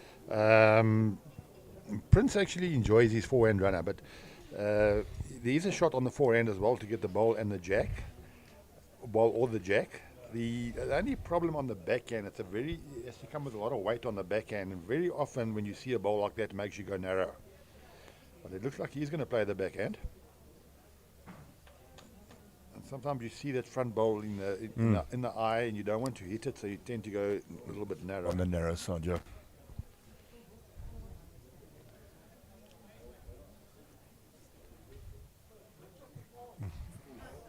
It was a good effort there from Prince. Yeah, in a way it's good. He's staying on the green. He hasn't lost his wood, so it's also.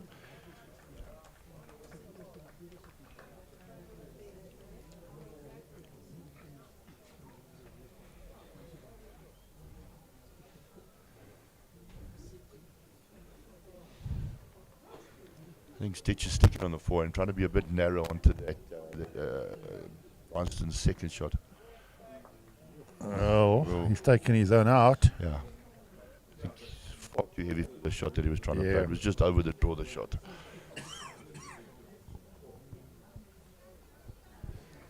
Prince can try and draw now.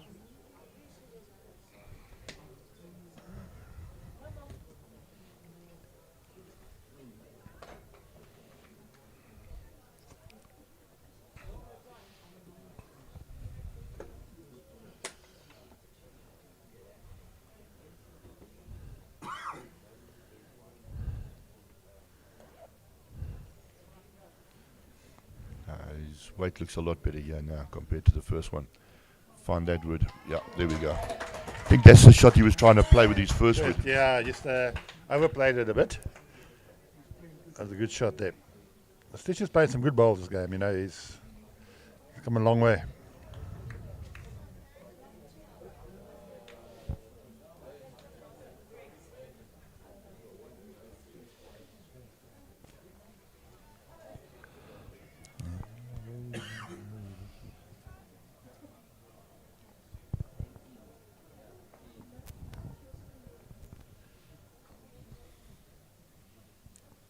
Yeah, Victor also playing the backhand. Looking for the jack of the wood. Oh, very close to finding the wood. Bring me back to my point, you know, when you're playing well, you seem to get the right results, the right edges. When you're not playing as well as you should, you just seem to be missing. It's one of the anomalies of the game of bowls. And nobody can explain. And Victor's the prime case now, isn't he? Because he's not playing that great. Yes. But nothing seems to be going in his favour, working for him, yeah. Don't speak to that.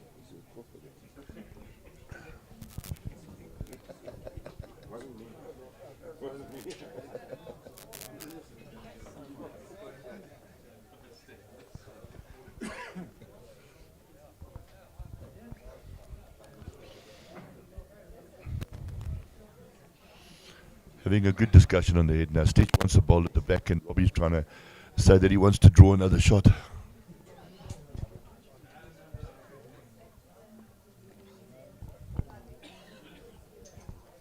It's probably the right call, you know.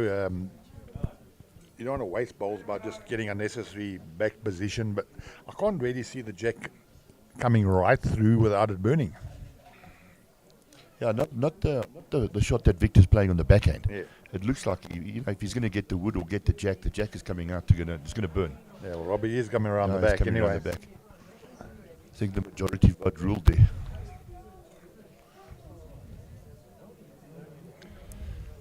The skip, sometimes you don't want to give away a bowl like that by getting a back bowl. You want to draw another one, you know. It's more of an ego type of thing, I think. Exactly. Unless Stitch was trying to call him to draw to the 2 meter. No, they don't spot it on the 2 meter now, do they? No, it's Yeah, they replay the end. Okay. So Mayerton have won that game against Harlequins, 24-9. They've shook hands after 16 ends. Congratulations there to Mayerton. That is Johan de Lange and Etienne Brits. Yep. Well done, guys. Mayerton must be proud of you guys.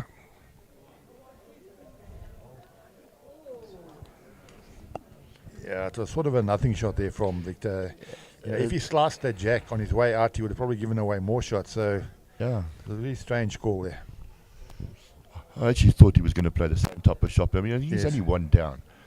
You know, so play the same type of shot. You got an opportunity to pick up 2 or 3, or burn the end and then replay it again. So now you're giving Robbie an opportunity to draw another shot now. Yeah, what Robbie will be doing now is he'll be counting down the ends now, and not to give away more than a 1 if he does give away. And it's a sort of damage limitation, and just keep the game tight now until the end. And Robbie's got a lot of experience. He won't allow big numbers to be scored against him. But he will be looking for opportunities to score numbers himself. Certainly.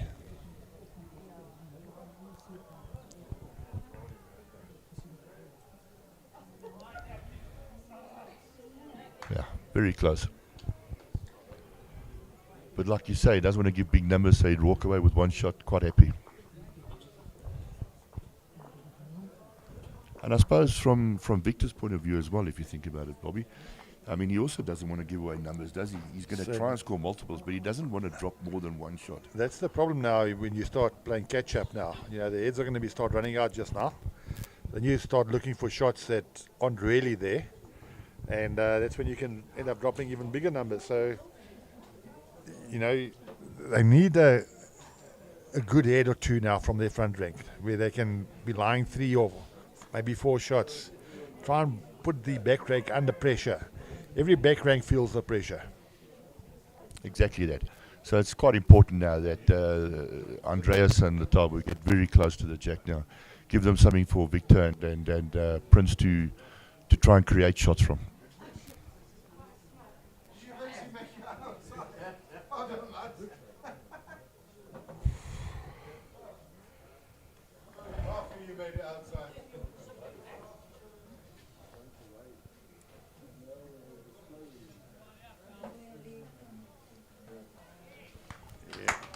Lee certainly played very well this game. He's, my opinion, is probably the man of the match so far. Yeah, Certainly he has built up the heads. Yeah, Lee's very consistent. You see him in the league sides, and we play in our Premier League side, and he's also very consistent at Lee. Lee is up front as a lead, very, very consistent. Well, not to be outdone, Andreas is very close. Oh, that's a great shot. Oh, Very, very good effort. it's nice to see that. You see the sportsmanship between the 2 leads. You know, sort of high-fiving each other when they Sure. both play good shots. Yeah, what I was very impressed was watching the juniors 3 or 4 weeks ago. The great sportsmanship that they actually show on the greens. They're high-fiving each other for shots and playing singles against each other and high-fiving and clapping each other's shots. It's really refreshing to see. That was, you're 100% right. It's actually awesome to see that. You know, the under 15s, under 18s, under 25s, the team spirit and the sportsmanship shown between those players was incredible. Actually unbelievable.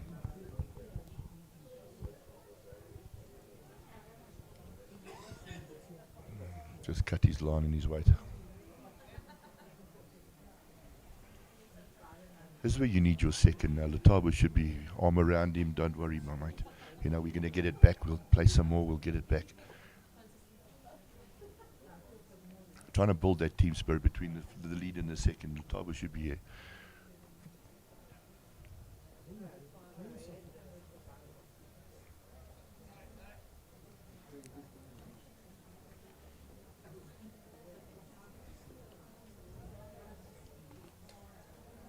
Important shot again now from the top. Eh?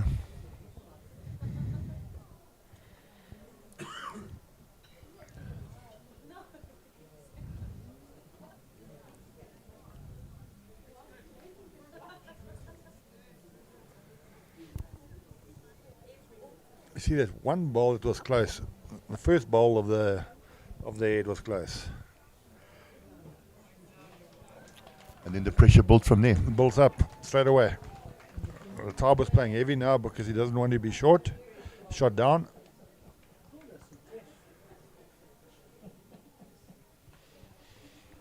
And like we said earlier on, that the one hand closest to the ditch side, you know, you play with that little bit of weight and it hangs out there. So your weight's got to be really good outside there. So I think the Tabo is going to play inside the line now with a bit of weight. Try and sit on the shot bowl or trail the jack through.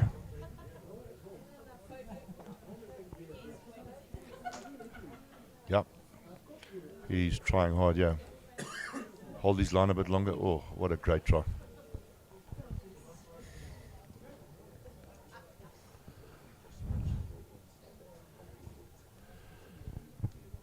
Out in the ladies' game, we have Wingate Park, who are 16-7 up against Krugersdorp after 8 ends. The ladies did start their game a little bit later. They had a long game this morning. The men are Krugersdorp are 15-8 up after 12 ends. And they are playing 21 ends.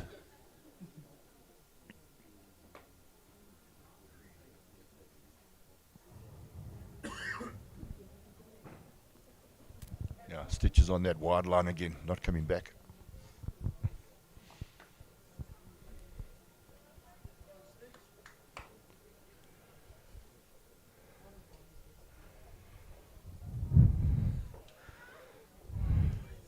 Prince is looking very bonny, yeah. Been to that jack now. He's a bit lazy out there, that hand. Yeah, just when you go that wide line, it'll come back if you've got dead weight. But to play with any type of weight on there, you've got to go much harder at it, you know, if that makes sense. No, it does. It's like you were saying earlier, that in-between weight is really difficult on greens like this.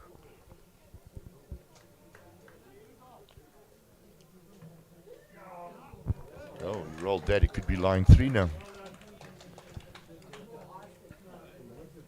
It was the case again of, you know, attacking too soon in the head and left himself vulnerable again. Now Prince has to try and do the front ranks work now. He's very close. Oh, he's very well bowled, yeah, Prince is. Yeah, very good weight there from Prince. I agree with that, what you said there. You know, attacking too early in the game. You need woods in the head first before you can start attacking at it. It's okay if you are 1 or 2 down and the heads are close and then playing with 2 yards away to move the jack or a yard away to move the jack. But when you've got nothing in the head and you start playing those attacking shots, that's when you're starting to drop big numbers. You know? Number. And the last thing Victor really wants to do now is drop a number. But as we said earlier, you know, Victor will start chasing the game now. And very often when you start chasing, things go against you. And it's like myself and Jacques were talking about it earlier on. You know, once that gap between the 2 scores start widening, the more you start chasing it. Oh, good shot, Robbie. Yeah, Robbie got a very good result again, but as we said, he got the result because he's got bowls in the head, you know, so he can play with confidence. I think Victor's got no option now. He's got to play into that head to try and remove one of the bowls or pull the jack through. He's only got 1 bowl in the head at the moment. It's Prince's yellow bowl. If that bowl goes out, that could be a huge number. He might have to call Geesie for that one. And I'm sure Geesie will oblige. Yeah, I agree with you. He's got to do something here with his first wood, otherwise he's going to have a lot of pressure on his last wood. Yeah, he certainly is playing that in between, that narrow shot. And he's got a straighter ball which does hold. Got the jack. He's played a great shot there, What Victor. a great shot. Well played, Victor. Lovely shot. That's a great shot. Really it was. Cometh the hour, cometh the man. Exactly. That could be a game changer. You did right, because I think Krugersdorp were holding about 2 or 3 shots here at least.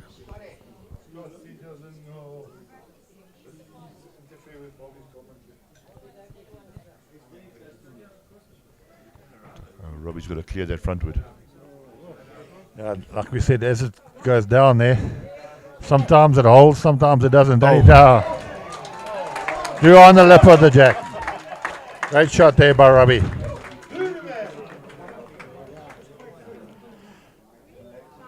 And as you can see, the ball actually bounced back. It actually used the ditch board to bounce back.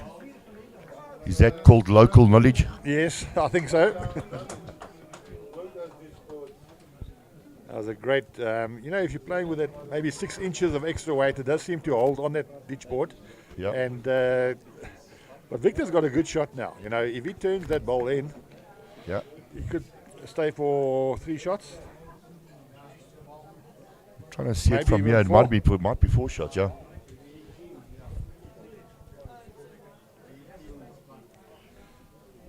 Prince is jumping on the green, they're hoping the ball will fall. He's telling him to go. He's telling him to have a go at it.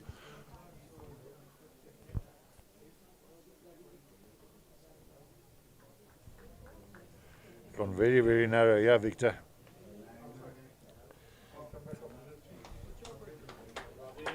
Talking about game changers, that ditch board could be a game changer now.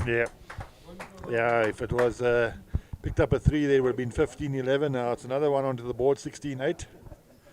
However, I still don't think this game we can call it a game yet. It's another 8 heads to play. A lot of things can happen. You're 100% right. A lot can happen in 8 ends. Well, ladies, the Wingate side are 16-7 up after 8 ends.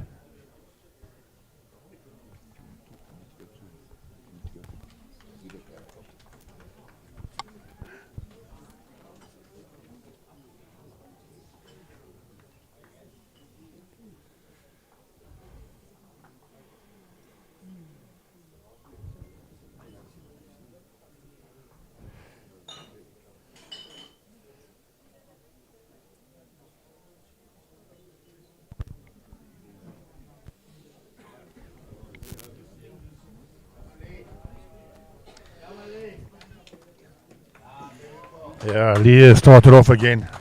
He's been like that the whole game, getting his first ball very, very close and set the tone of the game.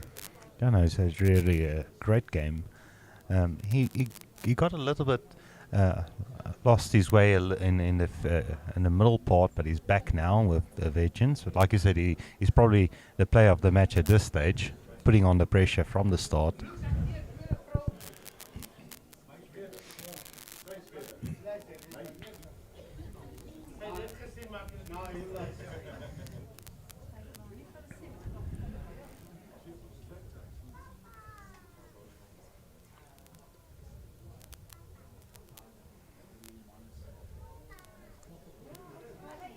And he's putting a second one not far off as well. Yeah, there's 2 solid balls there again.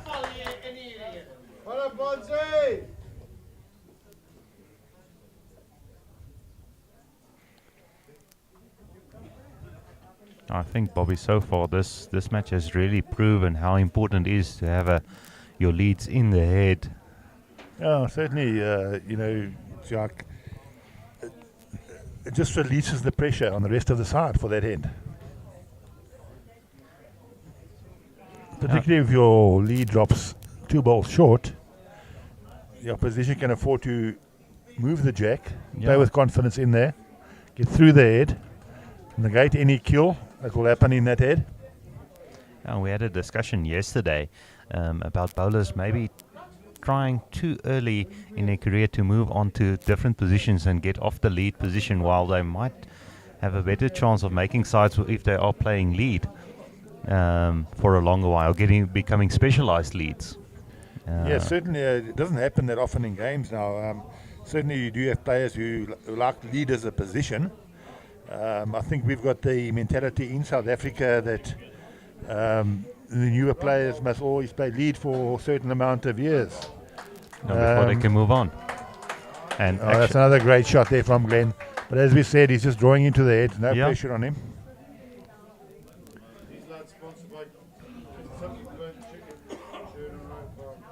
And me as a coach, what I normally tell my new players is that as long as you can play lead, you will always be the first choice when it comes to team selection if you are the best lead in the district or in the club or in the. That was a good shot there from Letabo.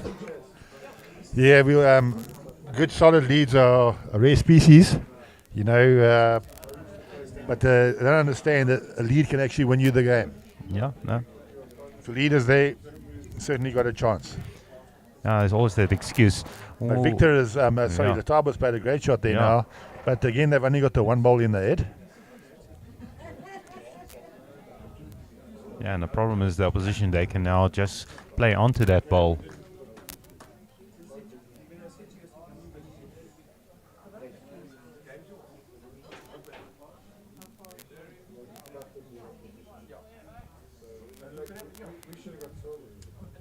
Well,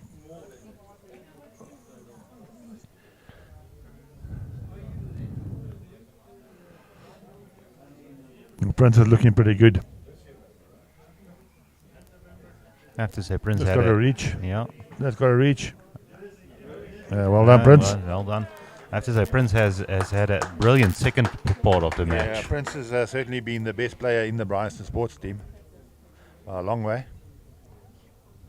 Oh, it's nice to see him having such a good game. It's good for South Africa as well. Certainly is.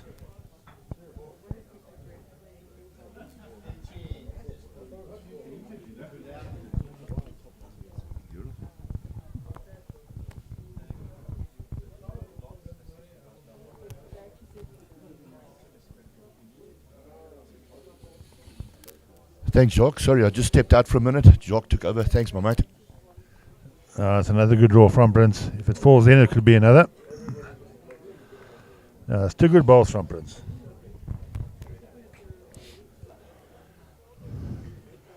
Robbie's played some good shots of himself the last few hands. Certainly saved 2 threes. Could have been a big difference in the score. Yeah, Robbie's made a couple of good changes. Yes. Turnover of 8 shots in 2 ends he has.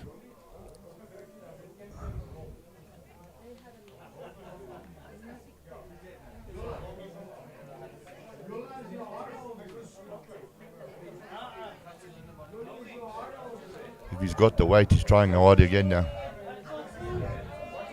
Oh, just on the inside. He certainly got the crowd very excited there. But he has probably had a foot of weight, he would have done the trick. Come on, Victor. Victor, your team needs you. Victor's also on the road now. He's trying hard. Very close. Might be a bit heavy.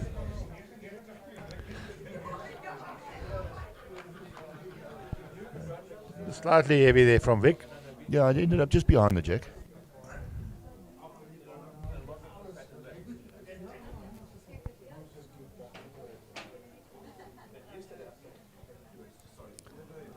Yeah, Robbie's stalking this one.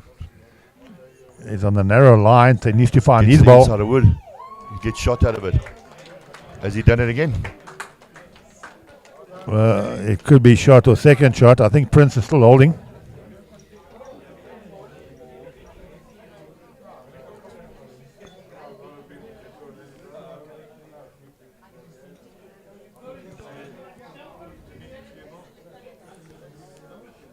Do you not think, Bobby, now would be the good time for Victor to come and have a look at the head? Take his time. I think so. Come down and have a look at the head, see what you're playing to. Try and get the shot in your head. Try and You visualize know, the when shot that you're looking the for. when the thirds and the second are undecided, at the same time the skips become undecided as well. So You start playing in between shots again. Well, he's called him on the backhand with a bit of weight.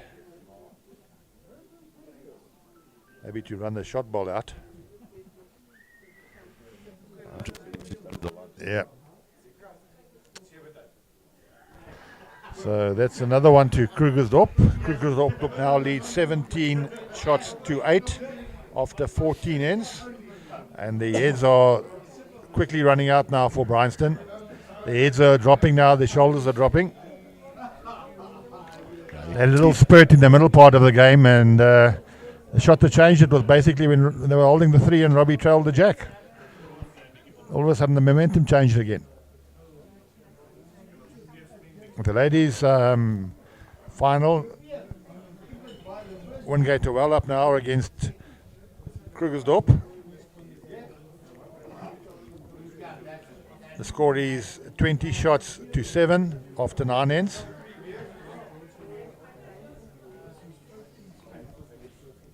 Still don't think this game is over, Bobby. You know, it's still Yeah, a little way to go. all you need is one little break. Yeah. And the break's only going to come if Andreas can get 2 balls close to the jack. Agree with you. Well, Lee has certainly left the door open now for Andreas. See if he can take advantage. Now's the time. Now's the time to get one close.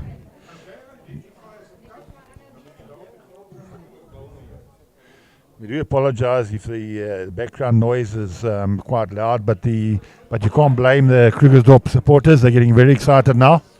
I think it's going to be a big party at the club tonight if Krugersdorp win. I'm sure they will. I think the ball made quite a bit of money out of it. Andy is the president of the club here. The club captain. What is your feeling on the tournament so far and how Krugersdorp have hosted the finals of this event to be headquarters? Yeah, I think it's been a a challenging one, you know, with all the load shedding and the water outages we've had in this area.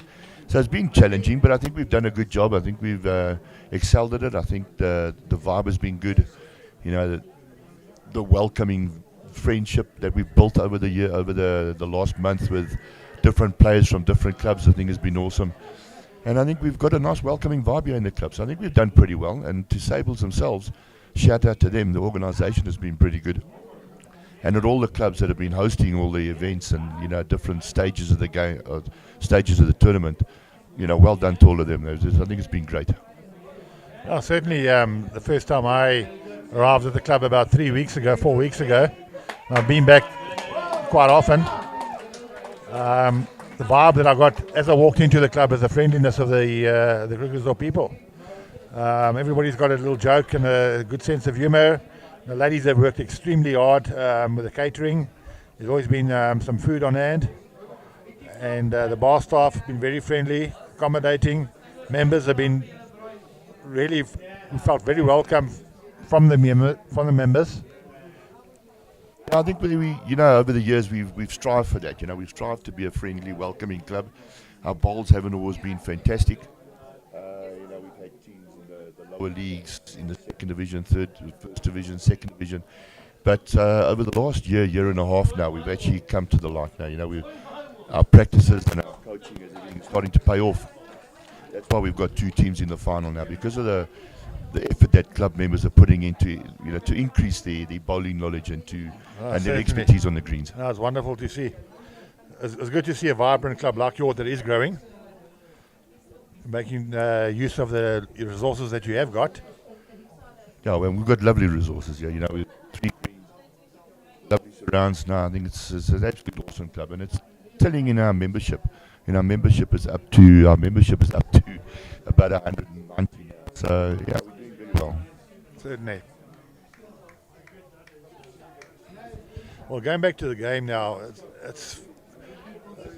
was 2 poor bowls played by Letabo, and he's scratching his head, and he must realise, you know, this game is not finished. We've still got 7 ends to go. I need to put a couple of bowls there, but his head's down. He's not showing much interest at the moment.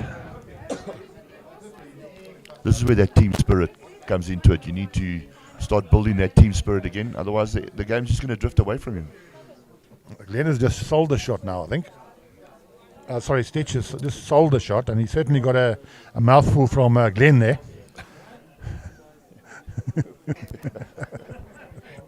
I was going to say nothing changes. It's not often that Glenn lies the shot, so when he lies the shot and he...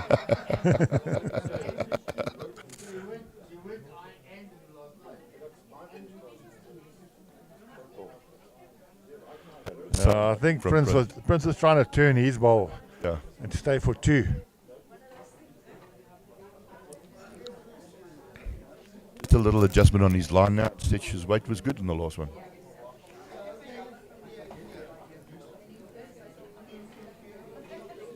If he bends to Glenswood now, could be good. Just sailing through, but I think it went to a good home. Certainly has.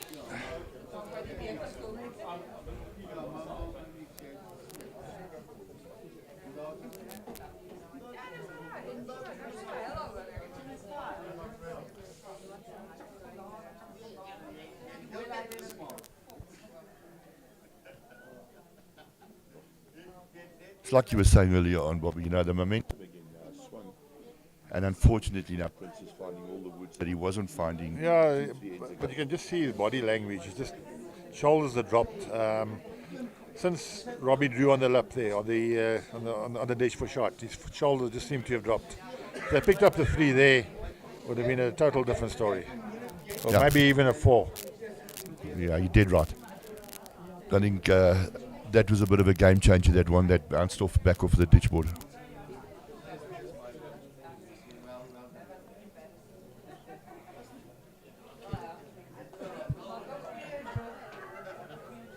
Depends on his weight now. It'll swing right at the end. On the lazy hand.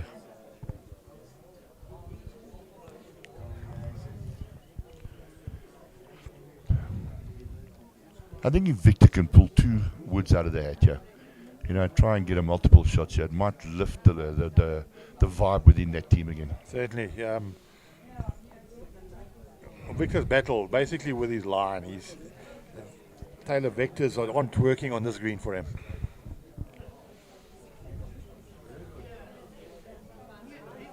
Playing with a bit of weight. Yeah, he's played that one very narrow. Really a very disappointing shot.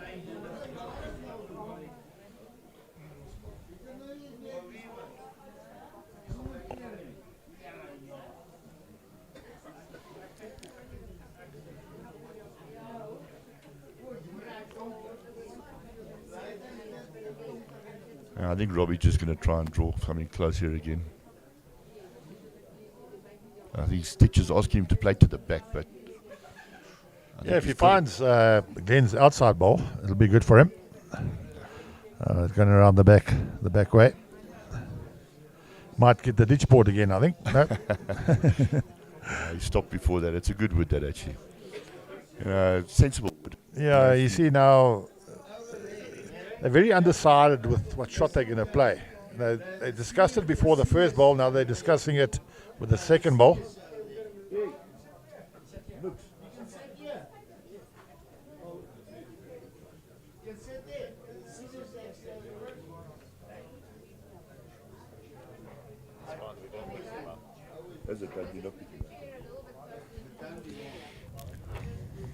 If you just undecided, probably should you got to go and look at the head. Yeah, and they took a long time discussing the first shot. Now even a longer time the second, and they're changing the shot. He's now trying to draw, I think, on the forehand. Oh, Victor.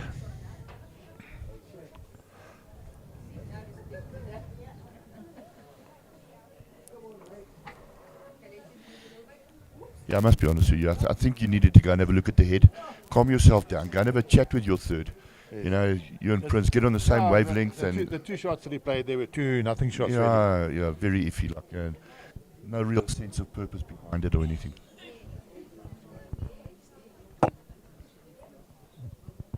See, Latabu's coming down to have a chat with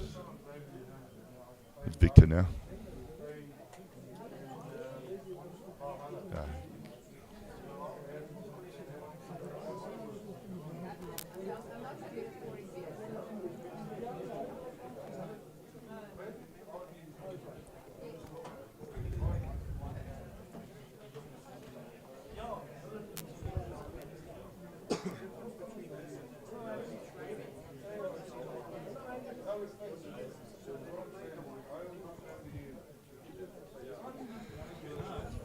So Bryanston got a 1 there. It's now 17-9 after 15 ends. In the ladies' final, Wingate Park are 28 up against Krugersdorp after 10 ends.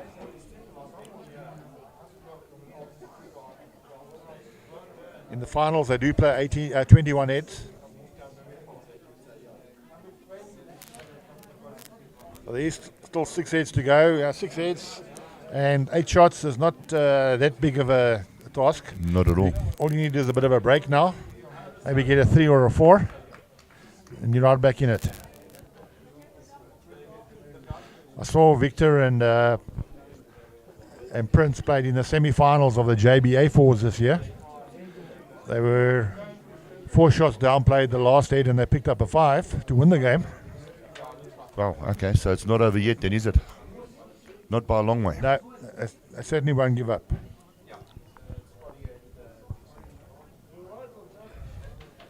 It was like sort of a nervous delivery by Lee there. It was very tentative.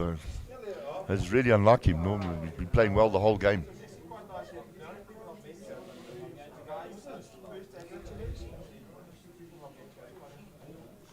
It's looking a lot better from Andreas. Yes, hopefully he can capitalise now on that. Ah, there we go. That's a very good ball there That's from a Andreas. great ball. Well played.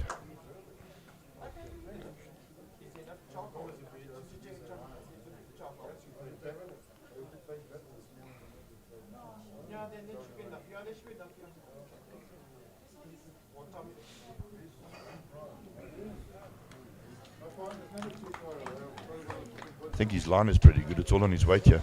Yeah, he's adjusted very well. No, that's great adjustment.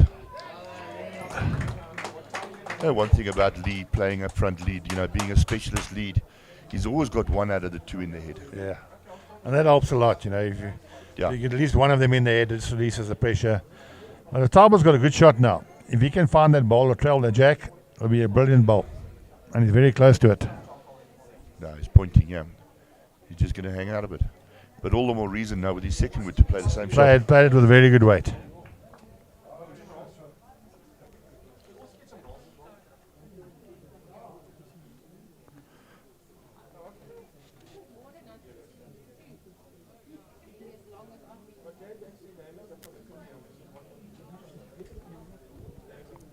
Yeah, Glenn's also well bowled here. Yeah. Very good ball there by Glenn. Lovely ball by Glenn. He's come to light when he's needed. Yeah, certainly has drawn his fair share of shots. And believe me, he'll let you know afterwards in the bar. I think his tab is going to be having a full run here, Letabo. And he bounced that ball about 6 times before it landed at the head. Yeah, I think you guys have done well here as far as bar takings are concerned the past 3 weeks there, Andy. Yeah. Tell you what, I've never seen a delivery truck in and out so many times in my life. Yeah, that's a pretty good. It's awesome to see so many spectators and dignitaries coming this afternoon to watch. It's been a chilly day today, but spectators have arrived in their droves. And it'll get a bit colder now that the sun's going down behind the back here. But yeah, old brown cherry, there's enough in the clubhouse. Warm everybody up. And of course we've got 80% of the spectators are from Krugersdorp, so a little bit of a bias there, I think. Come on, Bobby, you can't blame us. Mate. We've never been in finals like this before, so it's all new to us and it's all like exciting.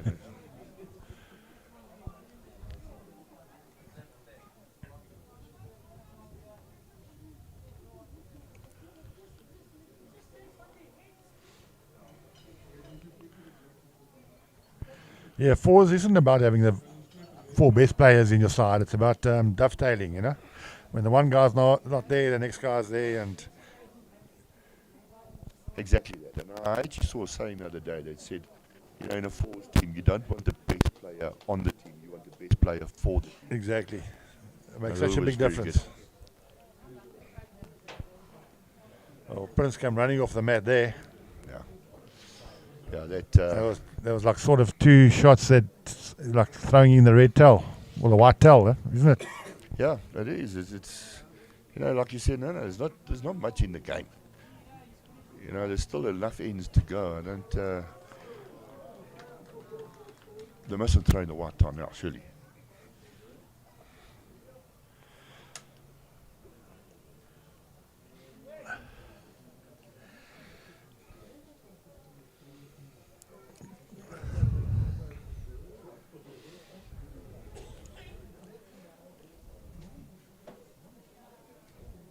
Looks like there's a little hole between those 2 balls there. that the jack can squeeze between. So you don't need to have crazy weight at it. You know, Yeah, you if just you play. can squeeze the jack through, but he has got 2 receivers or 3 receivers behind it. That's it. So you just need to move that jack a meter behind, you know, half a meter behind, and you're holding 2-3 shots, and then put you right back in the game again. Yes, certainly.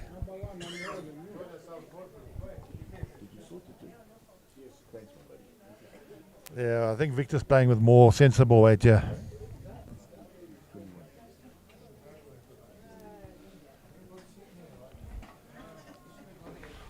I think you needed a touch more weight than that. Yeah, yeah.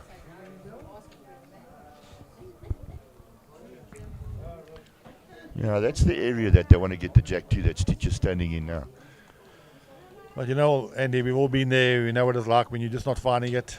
The harder you try, the worse it seems to get. 100%. And Victor's just having one of those games today, you know. Just And he played so well up until the final game, but yeah, he's just having one of those days. And like you said, it's happened to all of us. So.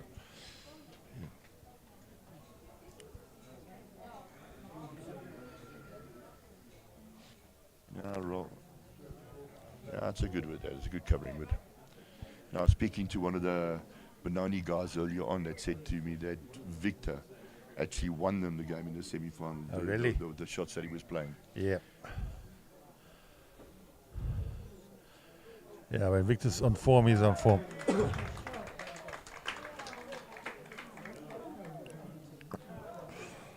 was a good effort from Victor, but it's I think it's just ongoing for him, so it looks like it'll be another 2 or 3 to Krugersdorp.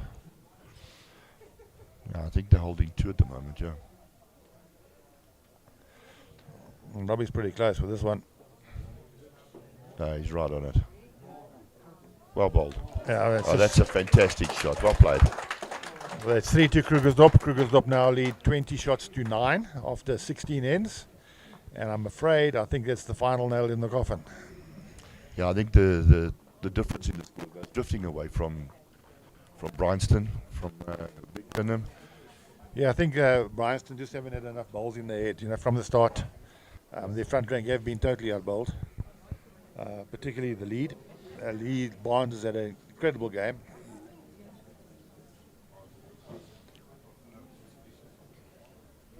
So confident now. You see, he rolls the jack and turns around, picks up his wood before he's even looked at the jack. Yeah.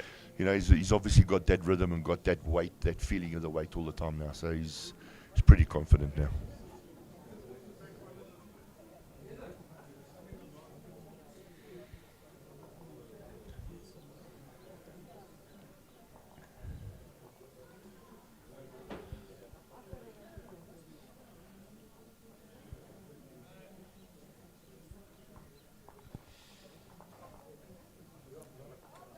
Yeah, it's a very close here again.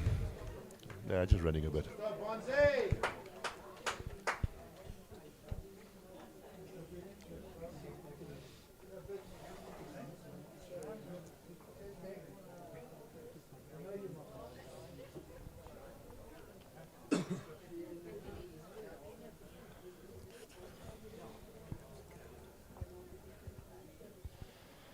Yeah, we do have a nice pic there of the crowd. Got a lot of members here from Wingate who've made the journey up to Krugersdorp. Yeah, awesome to see the people coming here. And the Wingate side certainly hasn't disappointed them. The Wingate side have done very well. The Wingate always seem to be there or thereabout in the finals. The Gauteng Open, men's and ladies.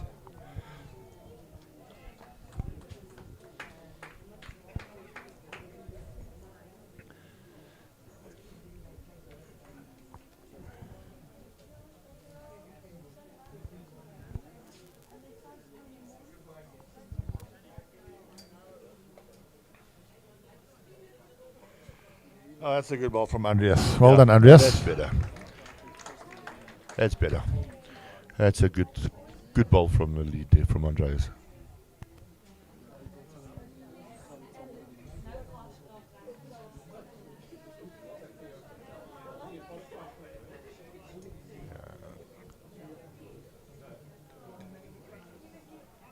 He's just not going to run it out again, but short. It's a bit naughty that if you shot down, got the two woods, two Lee's catches behind, have a little bit of a positive go at it. Man.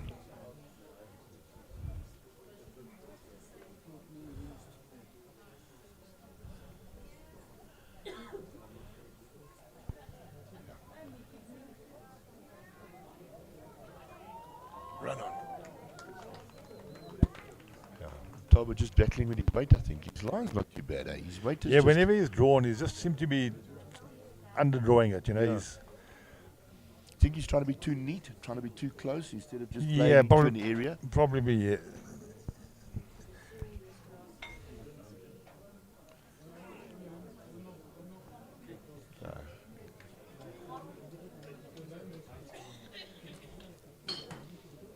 You know, talk about that area around the jack.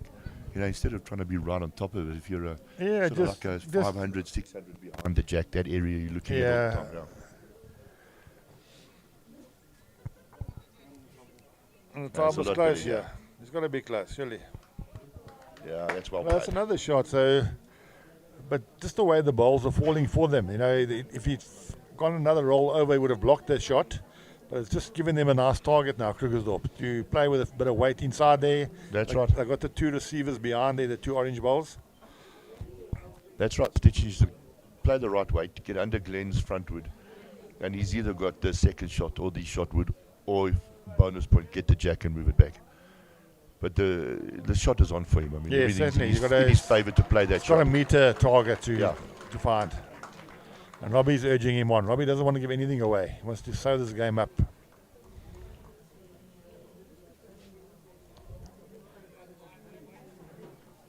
Yeah, very often we've seen that this afternoon. Going a little bit too wide with the weighted shot. It just seems to hang. Well, you know, there's two options now. You can cover those two orange there or just draw some more shots. And I think the second option will be the best. Just to draw more shots into the head and hopefully the three balls that are remaining won't count from Krugersdorp. He did right. I think at this stage they need more than one shot. Yes. So the idea is to try and get as close as you can, draw as many shots as you can. Yeah.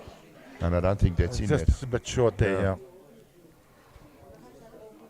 Sure, Stitch will play with a bit less weight now. Yeah, there we go. It's a bit more controlled. In the area. No, he's pointing hard, yeah. Oh, he's dropped his weight completely. And that's Well, game management now, isn't Yeah, it? All it's about goal- game management. Just you don't want to drop big numbers, so just get balls close. Prince was naughty there. You know, very often when you play a bad shot, you give the confidence, the opposition so much more confidence. If Prince had drawn another one with his first ball, it would have been a big difference. Well, it looks better this time. Don't know if it's going to come back from there or not. He's just carrying a bit of weight, yeah.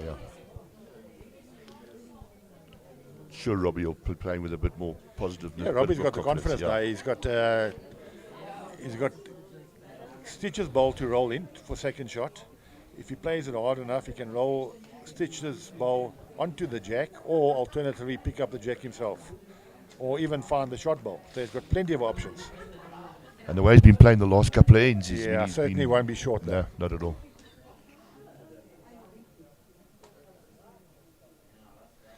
Very, very close. When he gets inside Glenn's with his I think he's very got the close, yeah. jack, hasn't he? Oh, he's got the jack. What a great shot there by great Robbie. shot. Great shot, Robbie. Yeah, Robbie's played the shots when he had to. There's been three big heads where he has Yeah. been down and he's turned it to his favour. And to make three out of that was... Yeah, his conversion shots have been really good. Now Victor's got a uphill battle here to try and get to that wood. Yeah, there's a lot of short balls to negotiate. And he's playing with a tighter ball, so that's going to make it even more difficult.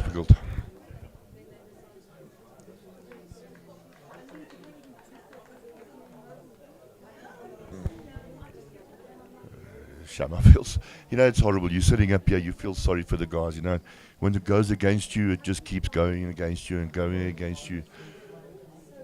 Another day would have been just around that front wood and he would have been drawing up to the jack or second shot or something. I think Robbie's got a taste of it now. He's Yeah. enjoying that applause he's getting after every bowl. So he certainly will like to draw another one. Yeah, he might even change his hand to the forehand. He's keeping on the back. I think Robbie plays with professionals, so I think he'll be able to get round Richter's frontwood and still bend to the jack if his weight is good. He doesn't like his weight this time, but Yeah. played a great ball with his first, Robbie. Yeah. Not even the ditch port could save him that time. It's amazing now when you are battling and you've got a shots to play and you look at the head and you said, this game is just going against me. I've got nothing to play to. And it's funny, that sits in your head, Yeah. and you start I really don't know what doubting shot yourself he's all going the to play time. because there's no way he can draw the shot on the backhand. I can't see him getting round that frontwood. It's very heavy, yeah.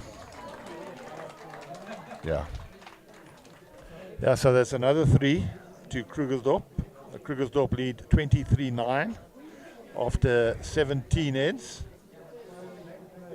For the ladies, Wingate Park are 21-12 up after 12 ends.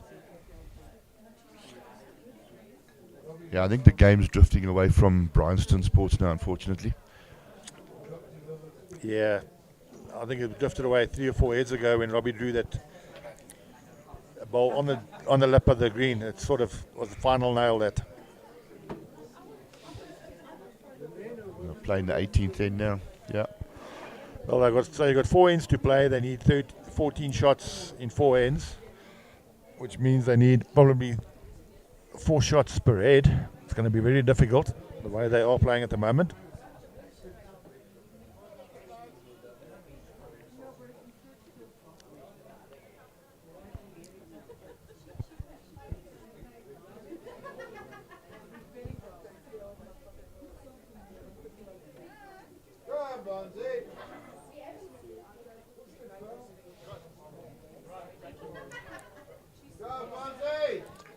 Yeah. Well, he's been pretty consistent the whole game, within that sort of 600 millimeter range. He's been around, He's around built the the jack heads all the up, time. Yeah. He's never really allowed Bryanston to build up any sort of pressure.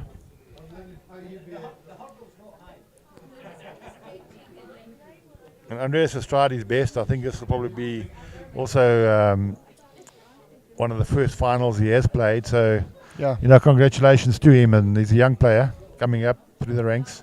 As long as he walks away not despondent and walks away learning from it, they can only vote well for him in the future. Certainly.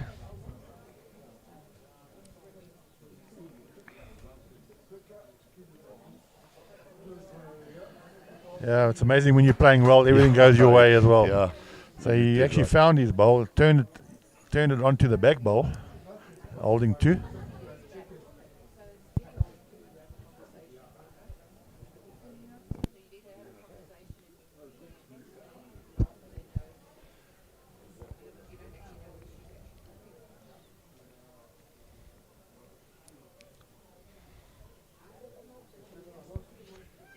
See if Glenn can get a bit closer this time than what he's been getting. But don't tell him I told you that. Yeah, he's a bit wide on that lazy hand. One thing you can say about Glenn, he's always the same.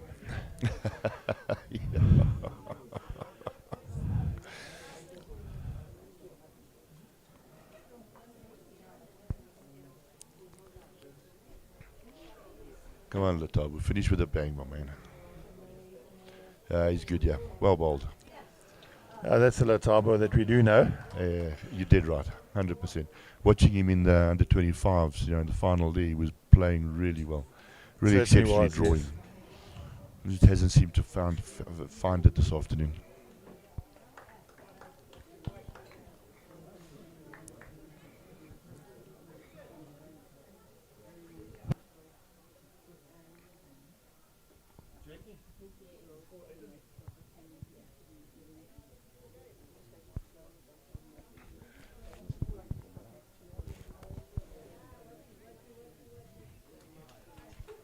Yeah, 2 good wins from the Tabu there. Played Yeah, really well. Very good, yeah. Well, holding the 2, need another 2 to make up the 4.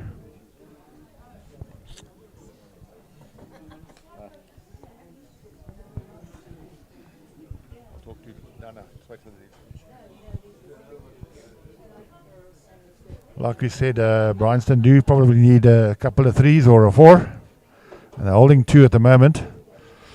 Stitch is a little bit under pressure and he has dropped short with his first ball. So this is an opportunity for Prince to capitalize. If Prince can draw 2 into the head now, pick up a 4 or a 5 here, but he's smiling. He's knowing the game is drifting away.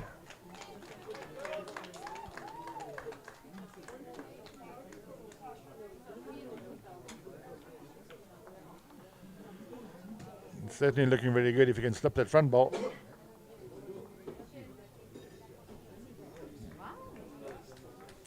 So that's 3.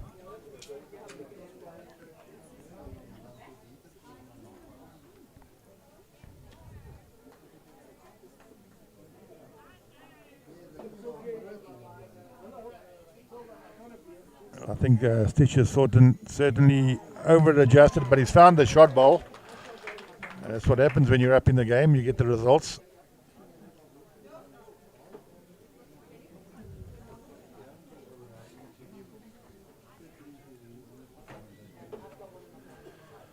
It's a matter of chasing the game, looking for the last ball. If you can turn that ball away, you can make 3.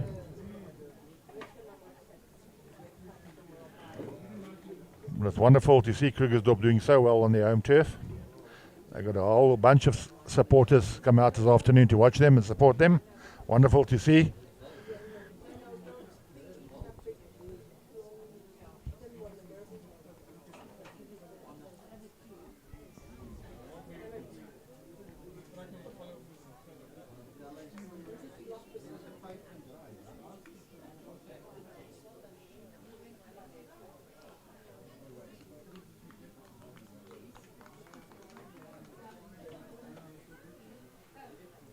Looks like there's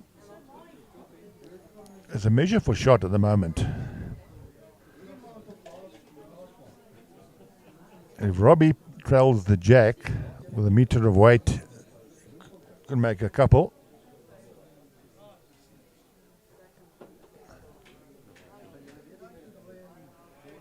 Yeah, there's a good effort there. Ed Glenn's ball coming, waiting at the back.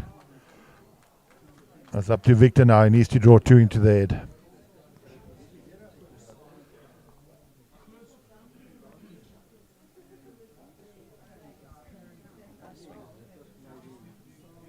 Yeah, Victor's just battled with that line the whole game. It's either just hanging or it's not bending for him.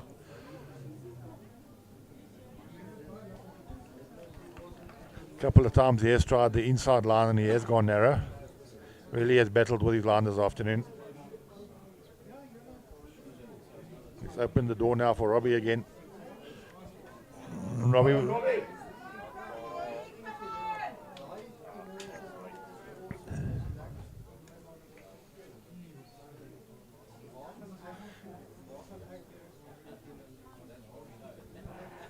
Krugersdorp are making a bit of a comeback in the ladies' game.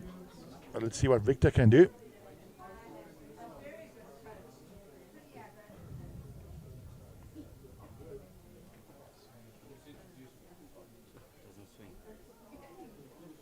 That was a great effort by Victor, and he's just feeling a little bit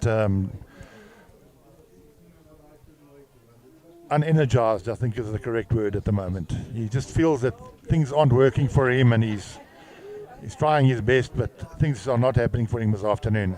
Apparently, he had a brilliant game this morning in the semi-final, saving many shots. Won the game, they say, by himself. But this afternoon, just things aren't going his way. So it's 1 to Bryanston. Might be 2.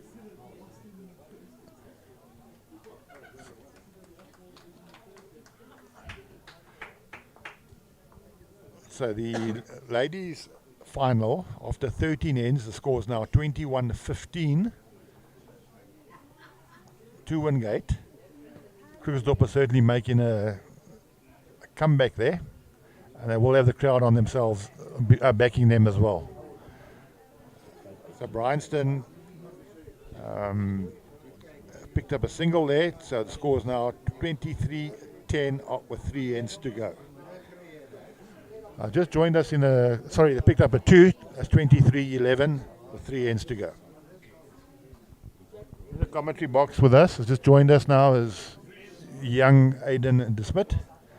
Aiden just reached the final of the Bowls Gauteng Open Singles. He did play in the final or the semi-final of the under 25 singles a couple of weeks ago. Did exceptionally well. And now to go one step further to show us that the Open is actually easier than the juniors. He reached the final, beat some great bowlers along the way. He had great wins against Wayne York. I think the score was 21-9. And this morning he played Warren Steyn, who was probably one of the favourites to go through and win it. He beat him 21-10. But good afternoon, Aiden. And it didn't go all your way in the final. Just go through, if you could run us through the game this afternoon. Yeah, no, thank you, Bobby. Yeah, it was a good tournament, to be honest. I'm quite surprised on my end that I went this far. But, you know, all the hard work that I've been putting into the game and that has shown off, which is really good. But yeah, it just didn't show in the final, unfortunately. Like, all the results I had going to the final wasn't there. And yeah, it was just needed to adjust, where he adjusts faster than me. But yeah, he was good. Yeah, we all know what it's like playing in your first major singles final. Sometimes you just want the earth to open up and swallow you up. Things just don't go your way, but it's all part of your learning curve, and I'm sure that you will be back in more finals, and the experience that you gained today and over the past couple of weeks certainly will hold you in good stead. Aiden, we know that you were invited earlier on last month to the Advanced Skills Training Camp with Tians Fraser at the Nest. Did you reap any rewards there? Did it help you any part of your game? Yeah, no, I actually found it was actually quite an eye-opener, to be honest, with the camp. You know, I think, you know, all the drills they did and all the fitness that we did, it was a great experience. And I learned a lot from that, especially also like with my line. And like I've just figured out, you know, I didn't know really about the line, but now I learned a lot about the line, which was really good. And, you know, like straight after the under-25 singles, we went straight to the camp.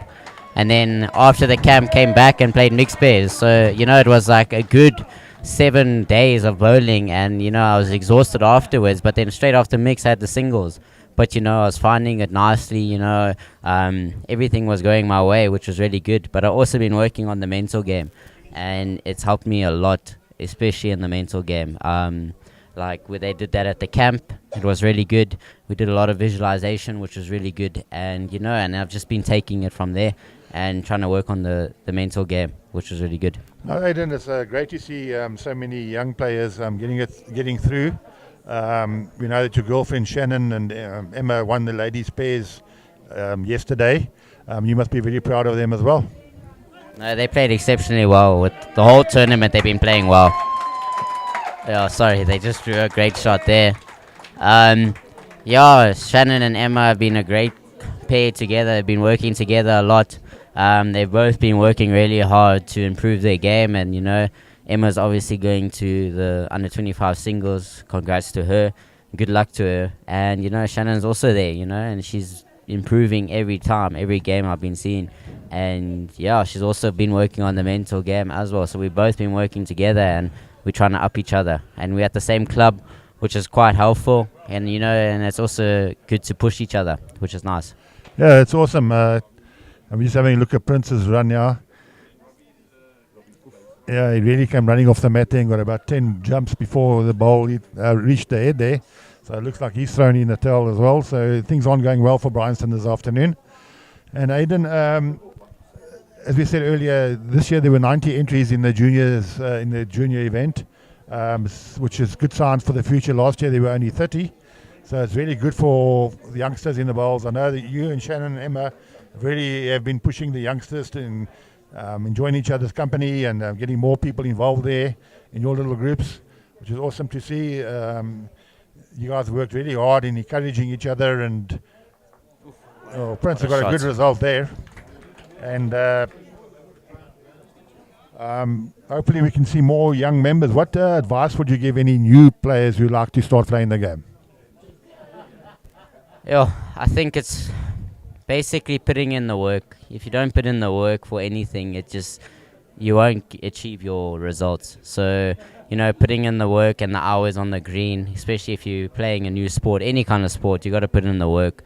It just shows, because I do run a football academy, and like some of the teams don't come to training. So you need to put in the work, and if you don't put in the work, you won't see the results. But yeah, hard work pays off. Yeah, I'm sure your mental side, your psychological part of football actually has a run on into bowls as well. It's the same type of thinking. You've got to believe that you are the best when you get out there on the field. You've got to believe that you are the best when you get on the green. And what's been impressive about you is you don't really matter who you play against. You get on the green and you do your best, and don't worry about big names and whatever, and you give your absolute best, and you actually believe that you can win the game, which is I think it's a very good sign from you. Do you actually much mental training? I do a lot of. I've recently spoken to Krugersdorp, and like we quite close mates, which is quite nice. He does help me a lot on that end. We talk on occasion, but he does give me some advice. But then I also go on myself and research about mental training and that.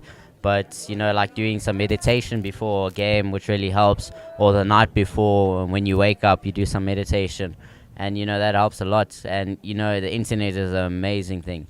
You can find a lot of things on the internet, and you can improve yourself. And that's what's quite nice about the youngsters these days, is that they got the internet and they can improve from it. Well, that's awesome to hear, Aidan, and I'd like to congratulate you again for reaching the final. There's no shame for losing in the final to Nick Shabangurik, who's the current SA Masters champion. It's really a great achievement to reach the final, and I'm sure next time you'll go one step further. I'd just like to congratulate you from all of us here in Bowl South Africa and the selectors that are here. You've done yourself really, really proud. Thank you. Yeah, Nick played really well, and he deserved it. Especially played really well in the final. But yeah, no, and also good luck to them in going overseas soon. Thanks. It's nice having you in the commentary box, Aidan, and we wish you well for the future. Thank you. Superstar, you. Thanks. Well done, Aidan.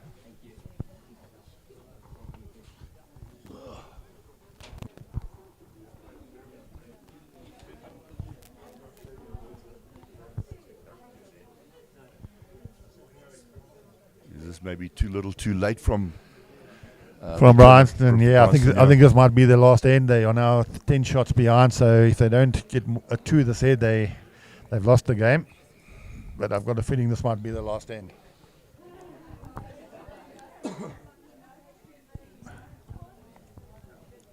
While I was away from the mic, I was just walking around talking to a couple of people, and everybody was commenting on what a great game Leah's had up front. Laying the foundation for the rest of the team. Certainly has. Certainly has been my man of the match.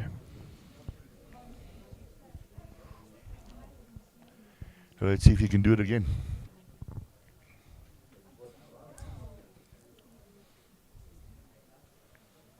What I like about Lee is he goes through the same routine every time. It might be unorthodox, it's not a sort of classic delivery or whatever the case, but he goes through the same routine every delivery. Just having said that, Andy, he's probably played his worst bowl of the game so far. The commentator's curse.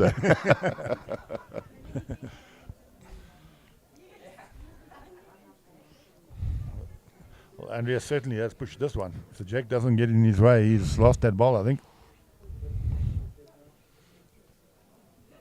No, just stayed on, yeah. Stayed on. I won't say a word now, Bobby. Hopefully he'll draw close.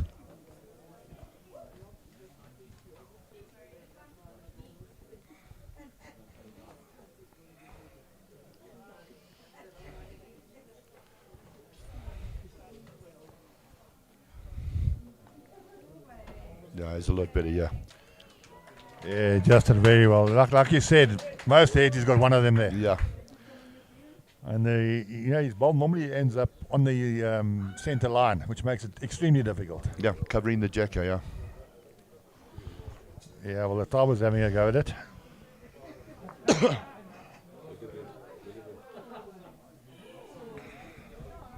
They've got 2 behind now, so if he picks up the jack, he can put it in the box for 3. That's exactly what they did in the semi-final of the JBA 4s. They ran the jack into the ditch for 5. Sure.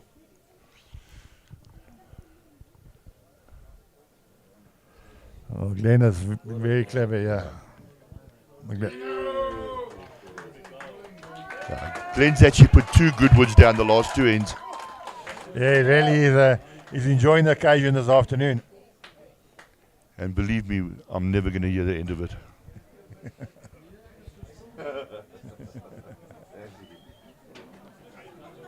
Thanks, Sue.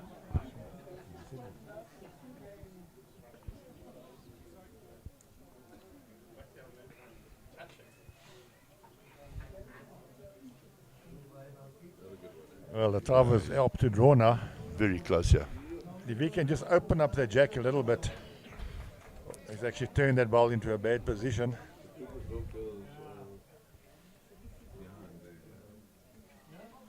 I see Robbie's asking for something just behind the jack.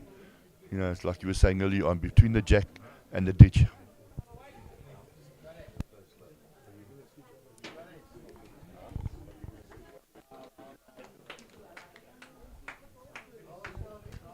Yeah, it's a good backward. It's Right, still the on the ladies green. have only played 14 ends. Their score is now 23-15 to Wingate. After this game, we will try and swing our cameras over to watch the last little bit of the Wingate Krugersdorp game, the ladies.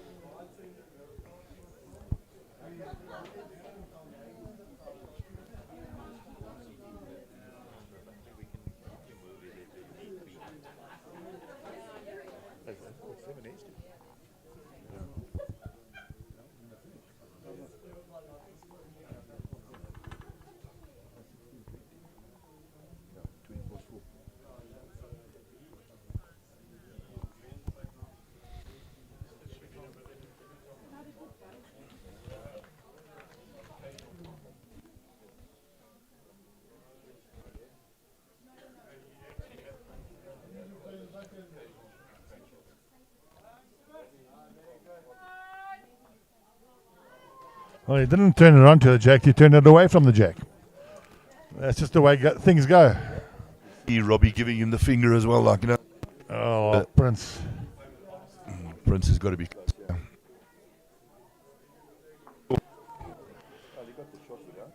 Well, he got one out. He needs the jack through. I needed the jack through the head. Unfortunately, one of the Krugersdorp balls have been pushed through to the back now, so that's not good either. Jack in the box is no good. If Stitch can get some sort of touch out of this now, I think basically kill the end. Yeah, if he pulls the jack through, his lights out. Well, he's found the ball. Landed up in a very good position. Yeah, About that's a great wood. 6 inches from the edge of the ditch. So Victor has to try and make 2 shots here, and the only shot that he probably has got is to turn the orange ball through and hopefully he gets some of the jack as well to move it to the side. Yeah, I see you've got 2 woods sitting out there on the side, maybe about... at 3 o'clock, yeah. Is that the 2 you're talking about? Yes, probably sitting at 3 o'clock. That's right, And yeah. if Victor plays and he finds a ball not just off centre, he might get the jack as well. He's playing the backhand for that shot. There is a chance on the backhand, but he's got to be very... Oh, he's having a full go. Yeah, he's having a lot of weight at this. He's taken the shot out. He's still 1 down, but now there's an opportunity. If he takes that ball out, he could be holding 2 to enforce the last head.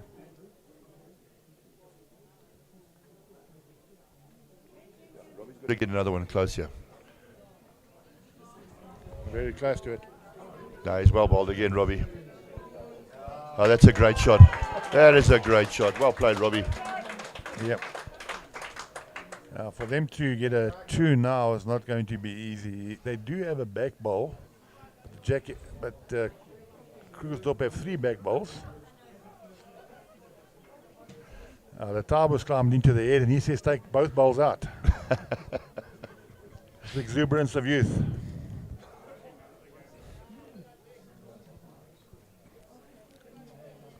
Not far away, yeah.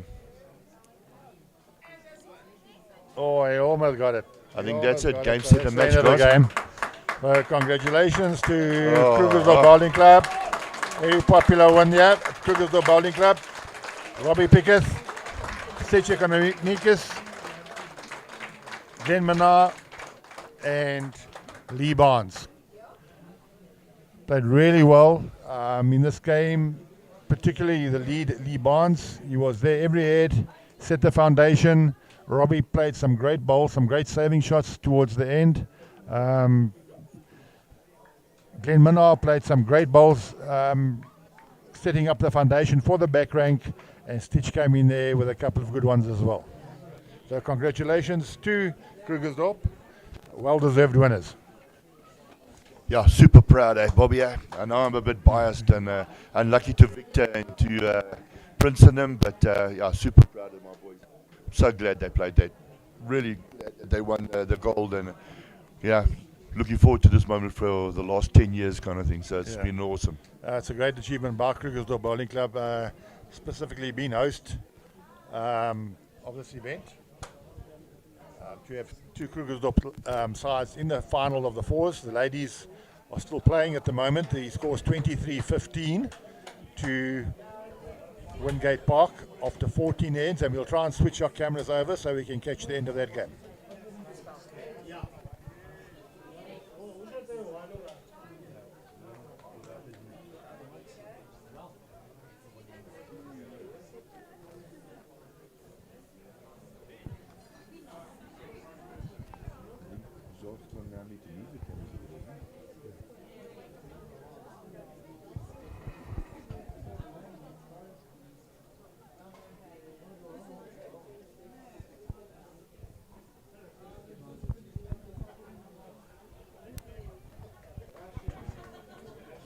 We will try and get one of the ladies in for a bit of an interview. The ladies singles finalists was Esme Stein and Heather Pembroke.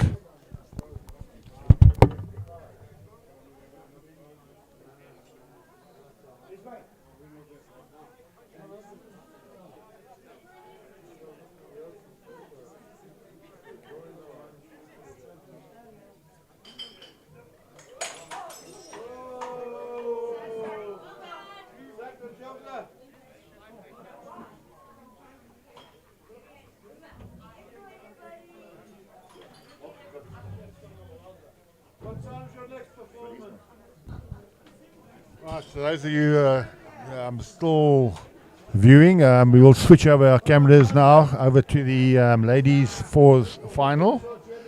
Jacques is just doing his rounds on the green at the moment, moving all his equipment around, and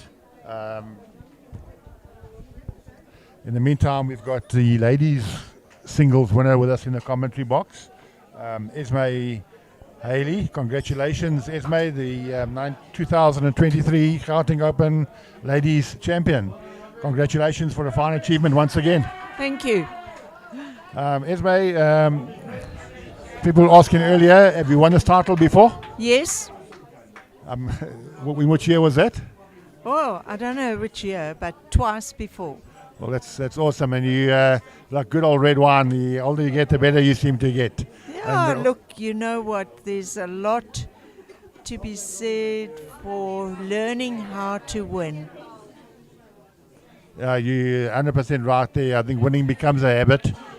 Playing against your teammate, your club mate in the final, Heather Pembroke, that must have been something special as well. Yes, very special.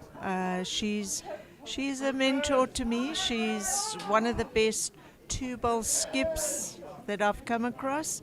And I'm privileged to play with her.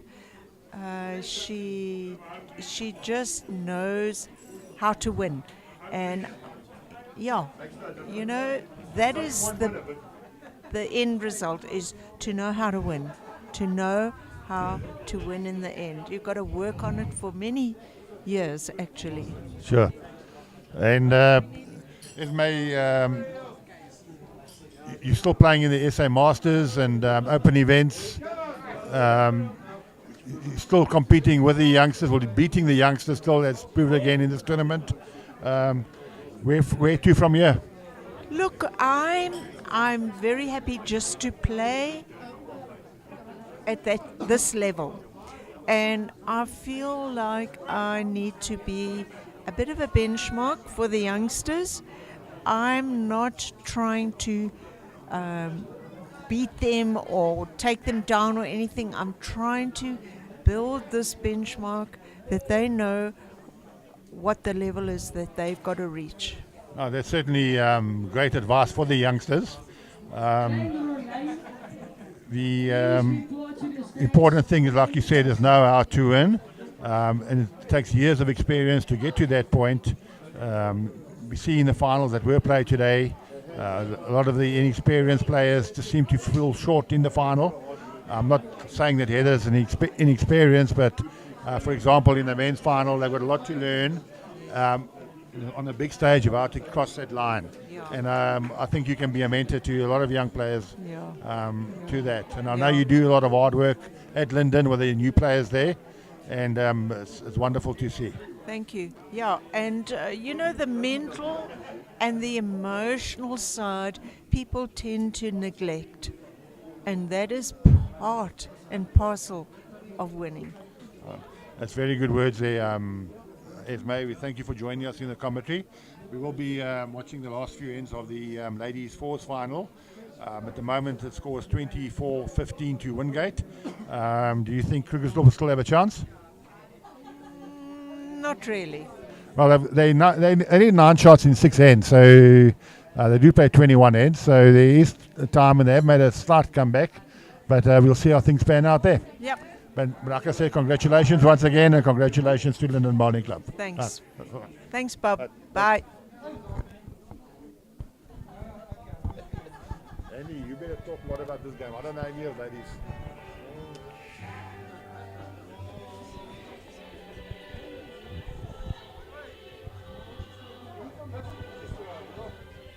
They're playing that corner.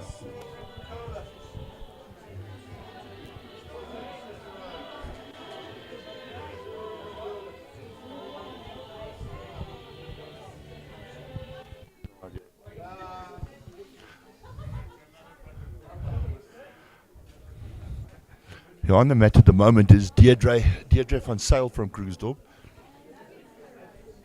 Only just out of the novice scene. I think she's been playing about 3.5 years now. Lovely bowl from her. Oh, that's awesome to hear, Andy. Bowler of 3 years old. Been playing bowler for 3 years, and reaching a major final. That's wonderful achievement for her. You know, Bobby, just as we're sitting here, I've got to tell you, I'm super proud of these ladies. There's 3 ladies inside there. The front rank, the 2 front rankers, Desra and Deirdre, and the third, Kathy Maritz, all come to the Wednesday coaching clinic that we run here, and their bowls have improved no end because they're getting proper coaching, and because they they always come down and practice. Every time you're here at the club, these ladies are down here practicing, and that's paying off now. This is the benefit of practicing like this. Certainly does, and as we've been talking to players previously, they all got the same common denominator. They all say it's hard work and planning and training. It doesn't come easy. You've got to do hours and hours of training, hours of practice, hours of sacrifice to reach major events, finals like we are seeing at the moment. Yeah, no, I couldn't agree more. You know, you ask any of the top bowlers and they always tell you that. Yeah, you know, the amount of hours and the amount of time spent on the green always pays off in the end. It's not just about that. You know, you get the social bowler who just wants to play social bowls.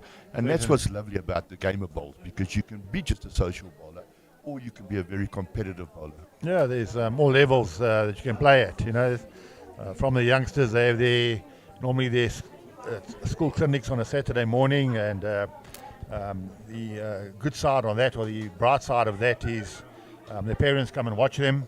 and then the parents start getting involved in the game as well. So it's a spin-off. Yes, you're right. And we've seen that throughout the Sables juniors. You know, Brian Oxley and them are doing a fantastic job there. And a lot of those Sable juniors' parents are now full-time bowlers and done coaching courses, level 1 coaching courses. So they all, not all of them, but 60% of them are all now coaches and playing the game themselves, which is, like you said, spin-off from the juniors play. Yeah, we see a new vibrance coming through the past year or two. When I came to watch the juniors about 3 weeks ago, I was pleasantly surprised. And they're the ones who bring in the spectators, you know. If you go to the junior masters, most of the spectators are around the junior greens watching them. They bring in their brothers and their sisters and their girlfriends and their boyfriends and the grannies and the aunties, and everybody else comes and watches them, which is really refreshing to see. And the amount of entries we had this year in the juniors was 90 compared to last year's 30. So it shows you there is growth happening. In the under 30 tournament now that's been held in Krugersdorp in September, we've got a record number of entries there. 19 of the 20 districts have entered sides, and which is awesome. And we've got actually too many teams for the amount of green space that we've got. So the greenkeepers decided to cut the greens into 7s for us, and it's a good problem to have. Yeah. It's refreshing to see. No, that's absolutely awesome. That, and hats off to Bowl South Africa. You know, I mean, they promote in the youth, and it's fantastic to see, man. Yes, you know, these are the kind of tournaments that you want. Certainly, all the different subcommittees, the marketing, the development, the youth development, it's all bearing fruits now. You know, these people spend hours and hours and hours behind closed doors, and we don't see what they're doing, and it's really a credit to them. 100%. No, you did right. And people like Jacques as well, you know, going around the country, live streaming events like this. I mean, it just gets the bowls to the public. So we must have grown easy by 15 brand new members, brand new bowlers in the past maybe 9-10 months. And it's awesome to see that, because they've seen it on live streaming, or they've seen it on YouTube, and let's go and have a crack at it now. Let's go and see what it's like. What it's all about. They get down to a club like Krugersdorp or Discovery or any other bowling club, and before you know it, they're hooked. Yes, certainly.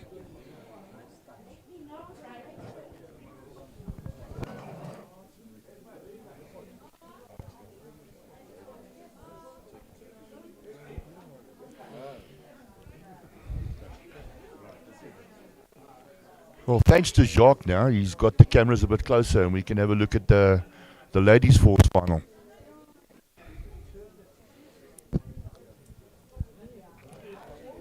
As we said, Lewingate are leading Krugersdorp by 24 shots to 15 after 15 ends. I saw the score earlier on, and it looks like Krugersdorp are making a bit of a comeback. But yeah, they certainly have. They picked up a big number. I think it was a 5 or a 6, but they need another one of those, I think. Yeah, I think they definitely do.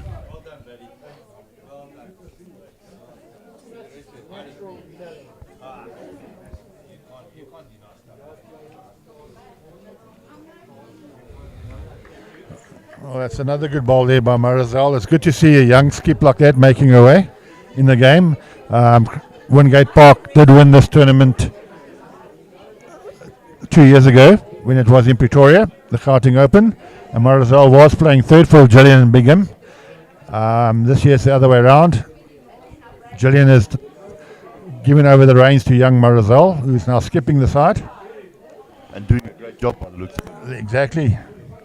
And Marizal got her Protea colours early on this year. She represented South Africa in the African States tournament in Namibia. And they did very well over there, didn't they, Bobby? They certainly did. All came back with medals. Every discipline came back with medals, so it's wonderful to see. That's fantastic. Looking forward to watching the World Bowls coming up. Certainly. South Africa got two very good sides going there, both the men's and the ladies, as well as the disabled sides. We're looking for some medals there.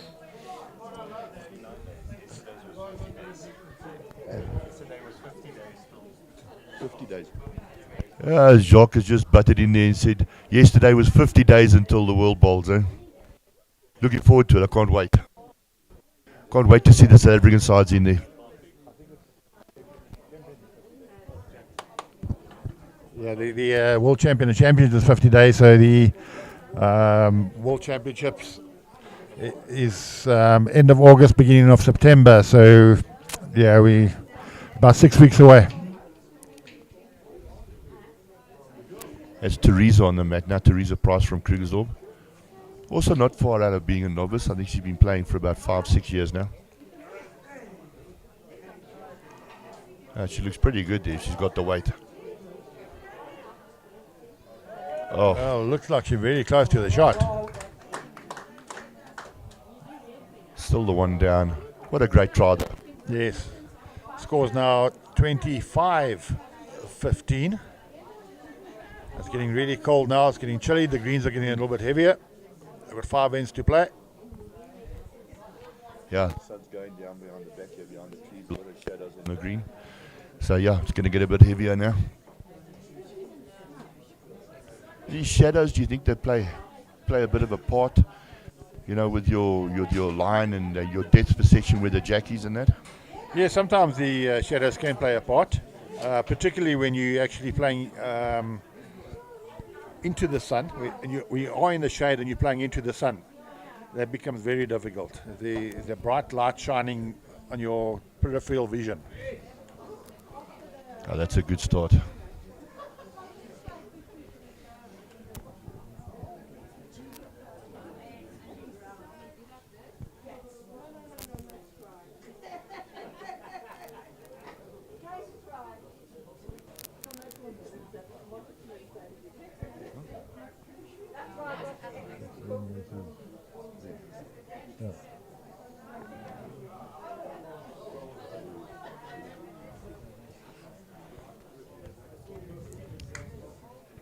Yeah, Deirdre just dropping a bit short now.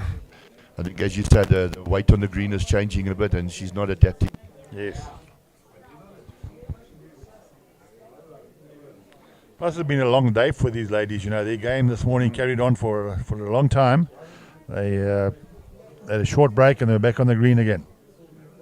Yeah, it was a fantastic semi-final between Krugersdorp and who was at Morningside. Yes. Went down to the last end, so Yeah. it was a great game. Yeah, the Morningside ladies were terribly disappointed that they lost that game. It was Michelle Schleiser, Esme Murphy, Wendy Francis and Hayley Erasmus.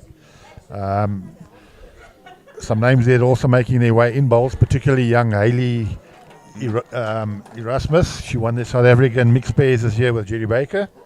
She's certainly making her name in the game. Also spends hours and hours and hours on the green, training and practicing and keeping fit. I think, like you said, that's the common denominator, isn't it? You know, these people that spend hours and practicing with a purpose are the ones that are reaping the benefits at the moment. So get your guys and get practicing, get coaching, get practicing, practice with a purpose and get out there and play. Certainly so. Another lady that's also just come out of novices now, been playing just over 3 years, Desiree Steinobel, also one of our up-and-coming Sables players.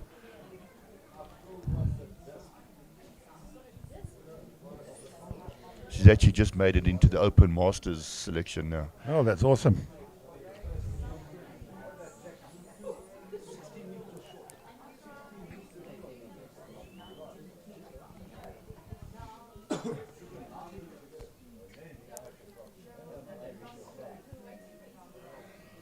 So this is Isabel Rousseau on the mat. That is Marizel's mother. The skip. Must be fantastic that playing with your daughter. Eh? Exactly, must be. Especially playing in a final with you. All the whole families into bowls. Marizel's father, Andre Rousseau, made the South African Masters this year. Also been doing very, very well for himself in the bowling fraternity. He normally plays with Brendan, am I right? Yes, and Brendan, who's Marizel's fiance, he made it into he got his Protea colours this year as well, or end of last year.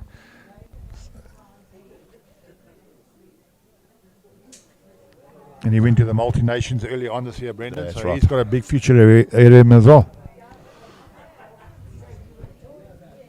Nice to have a family like that full of bowlers. At least you've got somebody to go and practice with. Yes. That's on your level, yeah. And also at the dinner table at night, you don't bore everybody with the shots that went wrong and showing everybody moving the tomato sauce bottle and using that as the jack and showing everybody. Yeah, moving the salt and pepper pot around all over the place, yeah.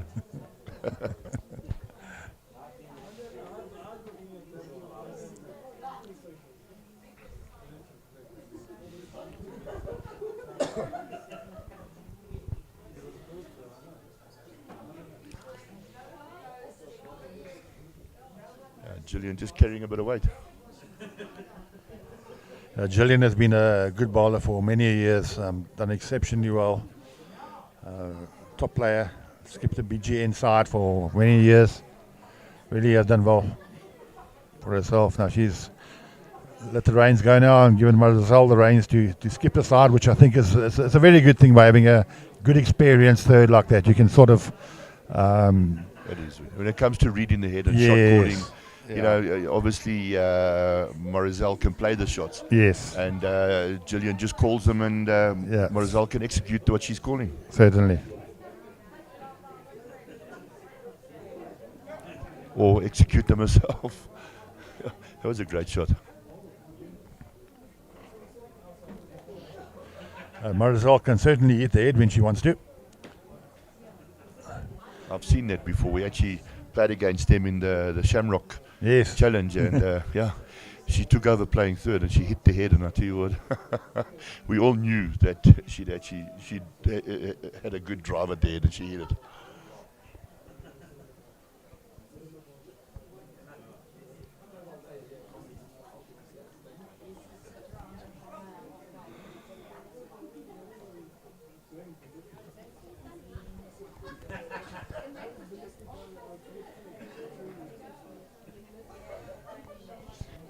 Tell me, Bobby, your opinion on mental toughness, mental side of the game. Just as a, you know, your opinion is that it plays a hell of a part, as we all know.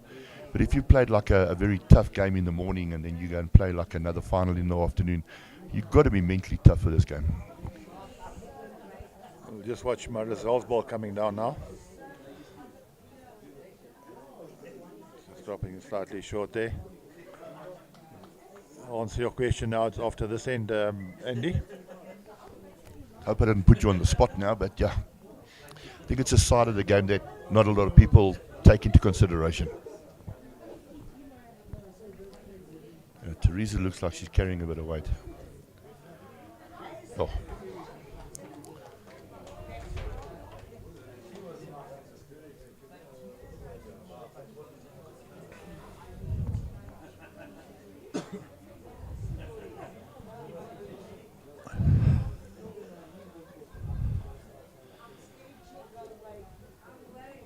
Yeah, she's looking very good. Yeah. That's the second shot by the looks of it.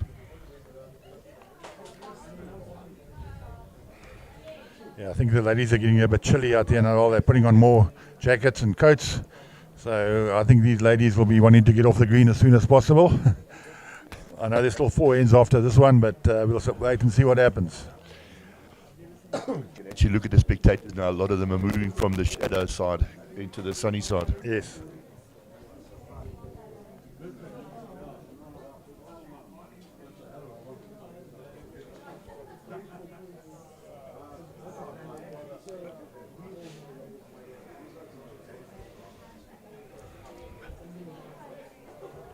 Oh, just on the inside of the shot. A great try by Teresa. Yeah, certainly the banker still cheering them on, even though they are down at the moment. The loyal supporters from Krugersdorp haven't given up yet. So just to get back to your question there, Andy, I think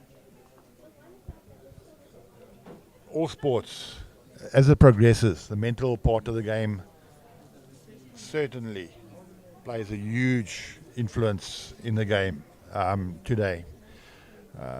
I've been fortunate to be involved in sessions where there's been sports psychologists, mental trainers, and to treat it, to be I don't know how to explain it, but you've got to have that hardness inside of you, and that's can only be you can only acquire that skill once you've been through the processes a number of times. Now, point number one probably is you got to believe when you walk onto the green that you can win the game, or you are going to win that game. We spoke to Esme earlier on, and she said winning becomes a habit. Similarly as losing. And when I fortunately first came into the Protea side 25 years ago, we had sports psychologists working with them. And that's increased over the years. A couple of weeks ago, I spent a lot of time with Andre Cruz, a professional golfer, who's also a mental trainer and life coach. And he commentated on the one game with me. What he stressed about the positivity that you must bring to the game. We often tell our players bad luck, bad luck, bad luck, or our teammates bad luck, bad luck. But that's a negative. That's a negative. Basically, what you are, if you tell that player bad luck 21 times a game, they will believe that they are getting bad luck, and they will continue to get bad luck. Create a positive comment out of that. Don't say anything negative on the green. Don't blame your player when he's 2 yards short, 2 yards wide. Everything must be positive. And he talks about golf. He said at the US Open, on the final round, the top 10 all had 8 of the 10 had their mental coaches there on the green with them, on the golf course with them. And it's become such an important factor in the game. Your life, your personal life, must be transacted onto the green. You mustn't go to a tournament and start complaining before the tournament, oh, we're going there, the greens are going to be bad. Or how can we go to this tournament because it's at the wrong time of the year to play the tournament there. All these negative things play on in your mind. And you've got to eradicate those negatives and substitute them with positive thoughts in your mind 100%. Any little negative comment will... we saw it this afternoon with the fourth final, the body language variances in the teams. 100%. And the minute your body language became good, that's when the results are going for you. When your body language goes down, that's exactly what happens. And talking about visualizing as well, that's also a mental part of the game, visualizing the shot, visualizing. A lot of people say, why do I always hit the short ball into the head? It's because you're looking at that ball when you're playing to it. Your mind is training you onto that ball. And that's why you find that ball. You know, if you're playing with confidence, you're not worrying about that ball, 9 times out of 10 you draw around it or inside of it. So, yeah, you did right. I mean, how many times have you played where you've actually been called, or your third has called the skip and said, you know, draw into the head, but don't touch the jack. Exactly. That's a negative. Guaranteed you are going to touch the jack. That's a negative because now your mind is focused on touching the jack. And you will. That's a negative comment. Yeah. And another one is play with weight in here, but don't lose your ball. That's also a negative. Exactly. So whenever you say but, that's a negative. Yeah. And I like that about, you know, saying bad luck. You know, there's other things that you can say besides bad luck and unlucky and all the rest of it. You can say, good try. Yes. You know, your weight was good. Yes. Your line was good. You know, that's a positive. That's a positive. Yeah, it's a positive comment on a shot that might have gone wrong slightly. Yes. Yeah, well played there, Desiree. I think the gap might be just a bit too far for them now. You know, playing the 18th end, a couple of ends after this. Unless they pick up some multiple shots now, I can't really see them getting back into this game. Not with the experience that Marizal and Gillian have got.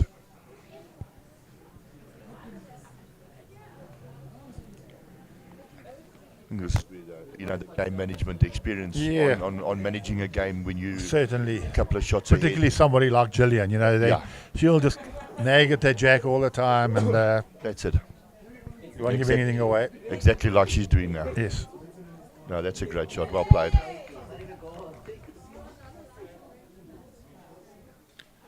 I think Gillian Young has been a very underrated player over the years. You know, she's always there. She's always in the finals. She's always doing well.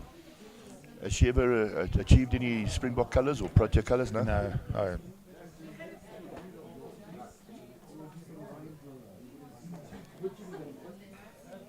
If Kathy runs on a bit, she's very well bowled here.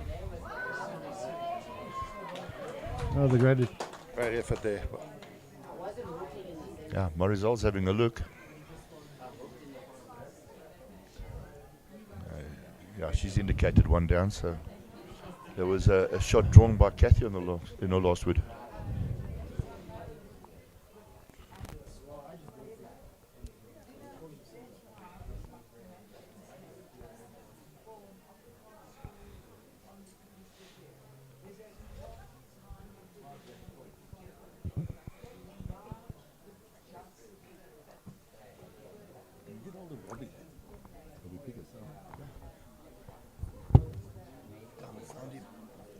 Robster.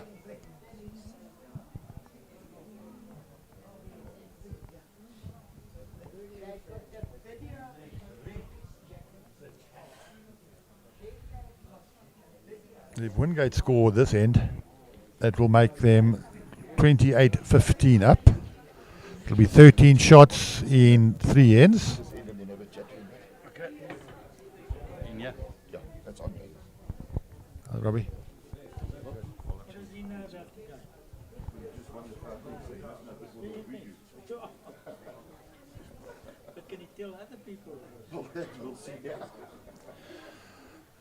So this game is drawing to a close now. It's the ladies are getting really cold, putting on more jackets.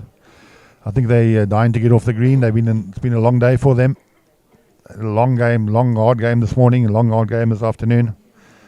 We're not used to playing 21 heads anymore.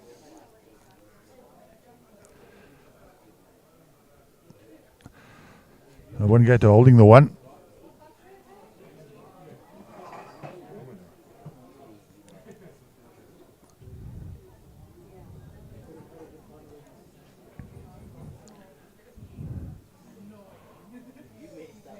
Teresa's got two options. She can either turn her ball into the head for shot or reach the back ball and fall in. I don't think they are looking to play expensive game. I think they're sort of thrown in off the towel. I might play one more head after this one.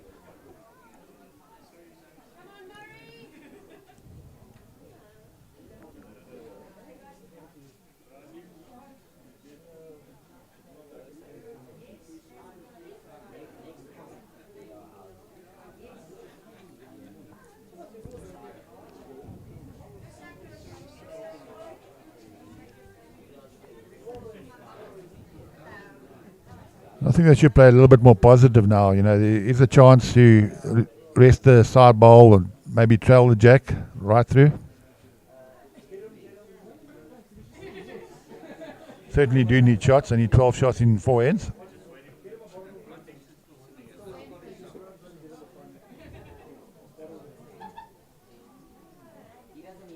Just basically underplayed it again. So that's another one to Wingate.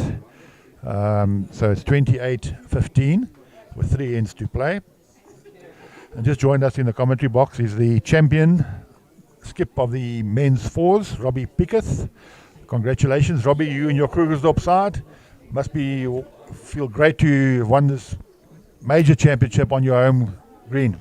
Yeah, thanks, Bobby. It was nice winning on our home green. Like I say, home green advantage, and it sure helped us today. And the side played extremely well, and we had an extremely good day today, both games. What is very interesting, we were very impressed with the way Lee Barnes played this afternoon. He certainly was always had 1 or 2 bowls in the head for you, and Glenn played a couple of good draws in there as well as Stitch. But you played the 4 or 5 big shots when you were down, when you were needed. When you drew on the lip of the ditch, I think it was knowing the home conditions That was there. definitely a home green advantage. I think the ditch board did help me slightly there, which I'm happy for. But yeah, I think, like you say, Lee, everybody underestimates how important a lead is, and Lee just showed today. He from the word go, he put the opponents under pressure. Yeah. He played extremely well, and when he wasn't there, Glenn came in, and as a team, we've just dovetailed well this whole tournament. Yeah, that's what we're saying about your side. You might not be 4 superstars in the side, but certainly you guys dovetailed well. Maybe 1 or 2 ends when Lee wasn't there, Glenn was there straight away, or otherwise Stitch came in as well. Yeah. The 3 or 4 times when you were 2 or 3 down, you made the change.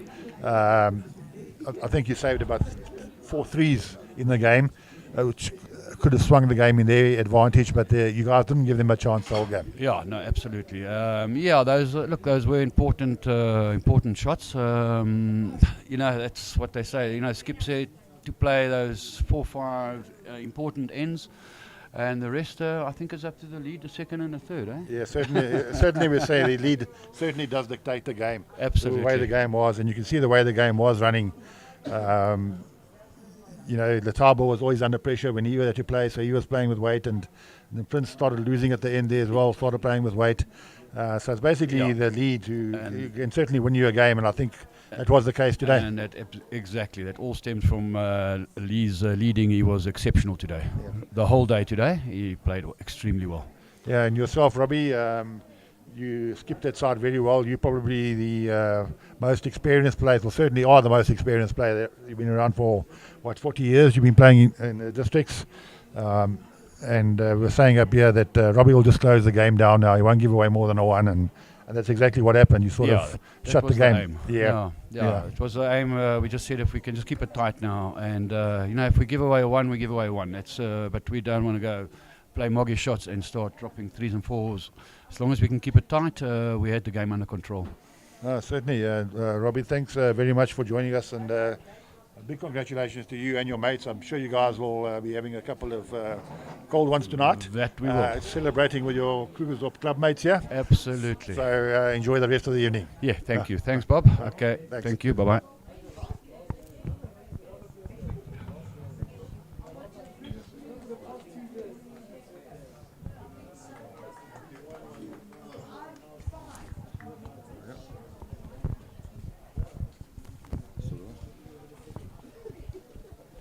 Back to the ladies' game now. It's getting rather chilly. 27-16.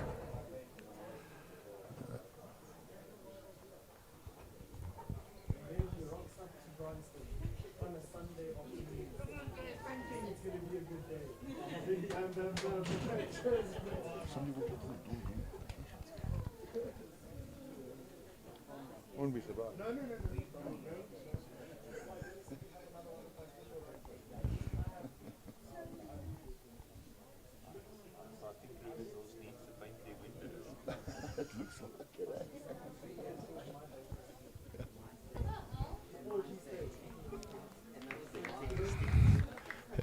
Yeah, I think that's a good ball by Denise. But as we drawing close to the end of this game, I'd like to thank our sponsor, Perfect Delivery, GSS Wonderful, once again. He's been sponsoring this tournament now for 10 years. He really supports bowls. He's always around. If you get time, give him a call. They'll send you a quote. If you're happy with the quote, then you can use him as your preferred insurer. If you don't, it's no problem either. Yes, he does give excellent service. His insurance policy is tailor-made for bowls. Your bowls are automatically insured in the policy. Huge amounts of cash paid out when you pick up 8s or 6s in a 3-bowl pairs. So give Jesse a shout. And then to Krugersdorp Bowling Club, Andy. You guys have been great hosts the last month. A lot of work goes into a tournament such as this. We don't realise as players. Sometimes we just think we pitch up here and everything happens. But as you know, a lot of work and effort and behind the scenes goes into place, and everything seemed to run very, very well. Yeah, thanks, Bobby. I think everything ran nicely. I think everything was run well. I think all the clubs that helped us helped the Sables out with venues and for the bowlers to play at. Yeah, all did very well. And I think now Krugersdorp also realizes what goes on behind the scenes when you run a tournament like this. It's not easy. I must be honest with you, and there's a lot of frustration, a lot of irritation. But at the end of the day, it's all worthwhile. You see the final today, and you're watching the spectators around and getting compliments, and it's been fantastic. So yeah, thank you very much for that, and a big hats off to the Krugersdorp Bowling Club, to the committee, the Gauteng organising committee from the club. Did a great job, and hats off to them. Well done. Yeah, congratulations to all involved there. Gauteng Bowls Board, as I said, Krugersdorp Bowling Club headquarters, and the whole committee done a sterling job. And thanks, Jacques, for driving all the way from Kimberley again. For you doing a lot of work behind the scenes and promoting the game, and we thank you for that. I think Jacques, talking to Jacques over the last 2 days, he's a great supporter, great marketing guy for the bowls in South Africa. So Jacques, well done to you and your crew. It's been awesome meeting you, and hopefully we'll meet you again on some bowling green somewhere. Yeah, no, thank you. No, it's always nice to be able to promote the sport of bowls. It's one of my passions. I'm motivated by that. One saying, I wish I knew about the sport when I was younger, and getting it out on social media and getting the live streaming is one way I think we can grow the sport a lot more and attract more sponsors to get funds in for promoting the sport even more. And I just like to thank my family for allowing me to be here, giving up their weekend to be next to the green. It's nice, and we have a long drive back after this. Are you leaving back tonight, or are you going back tomorrow? No, I'm leaving. Tonight you're going back tonight? We still have a day job tomorrow.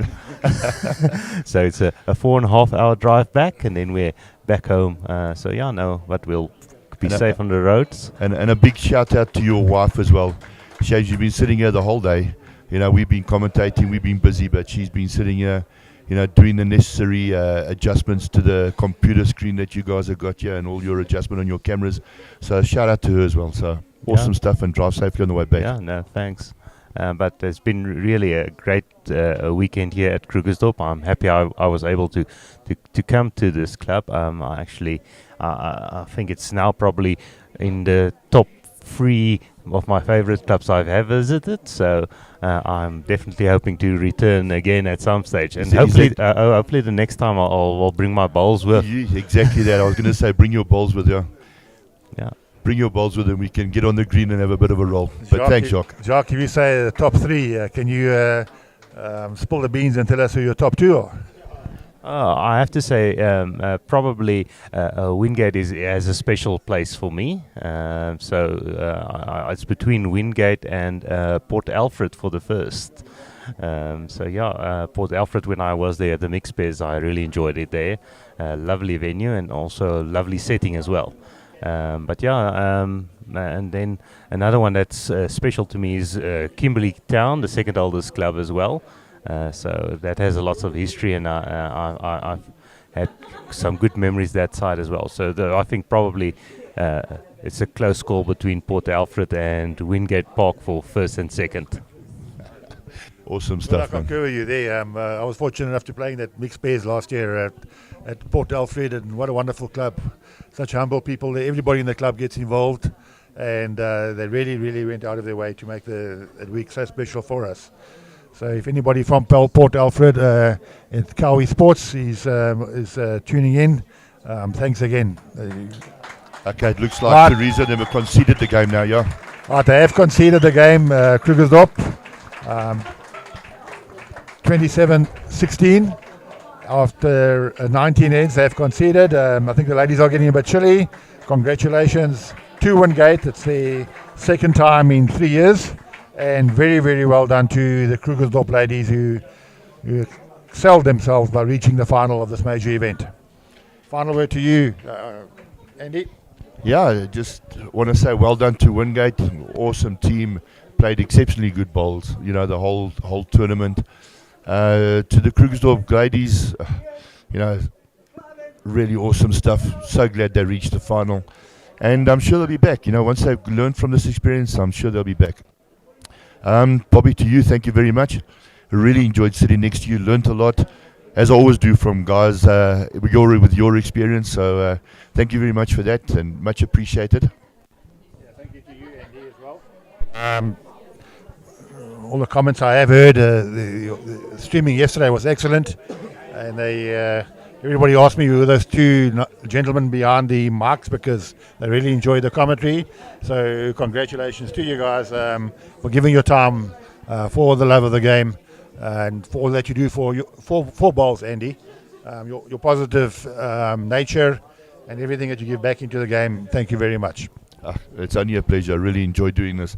And anyway, for the last time from me, I hope you guys enjoyed our commentary. I hope you guys have enjoyed the live streaming. I'm going to sign off for now, and hopefully we'll see you again on the live streaming soon.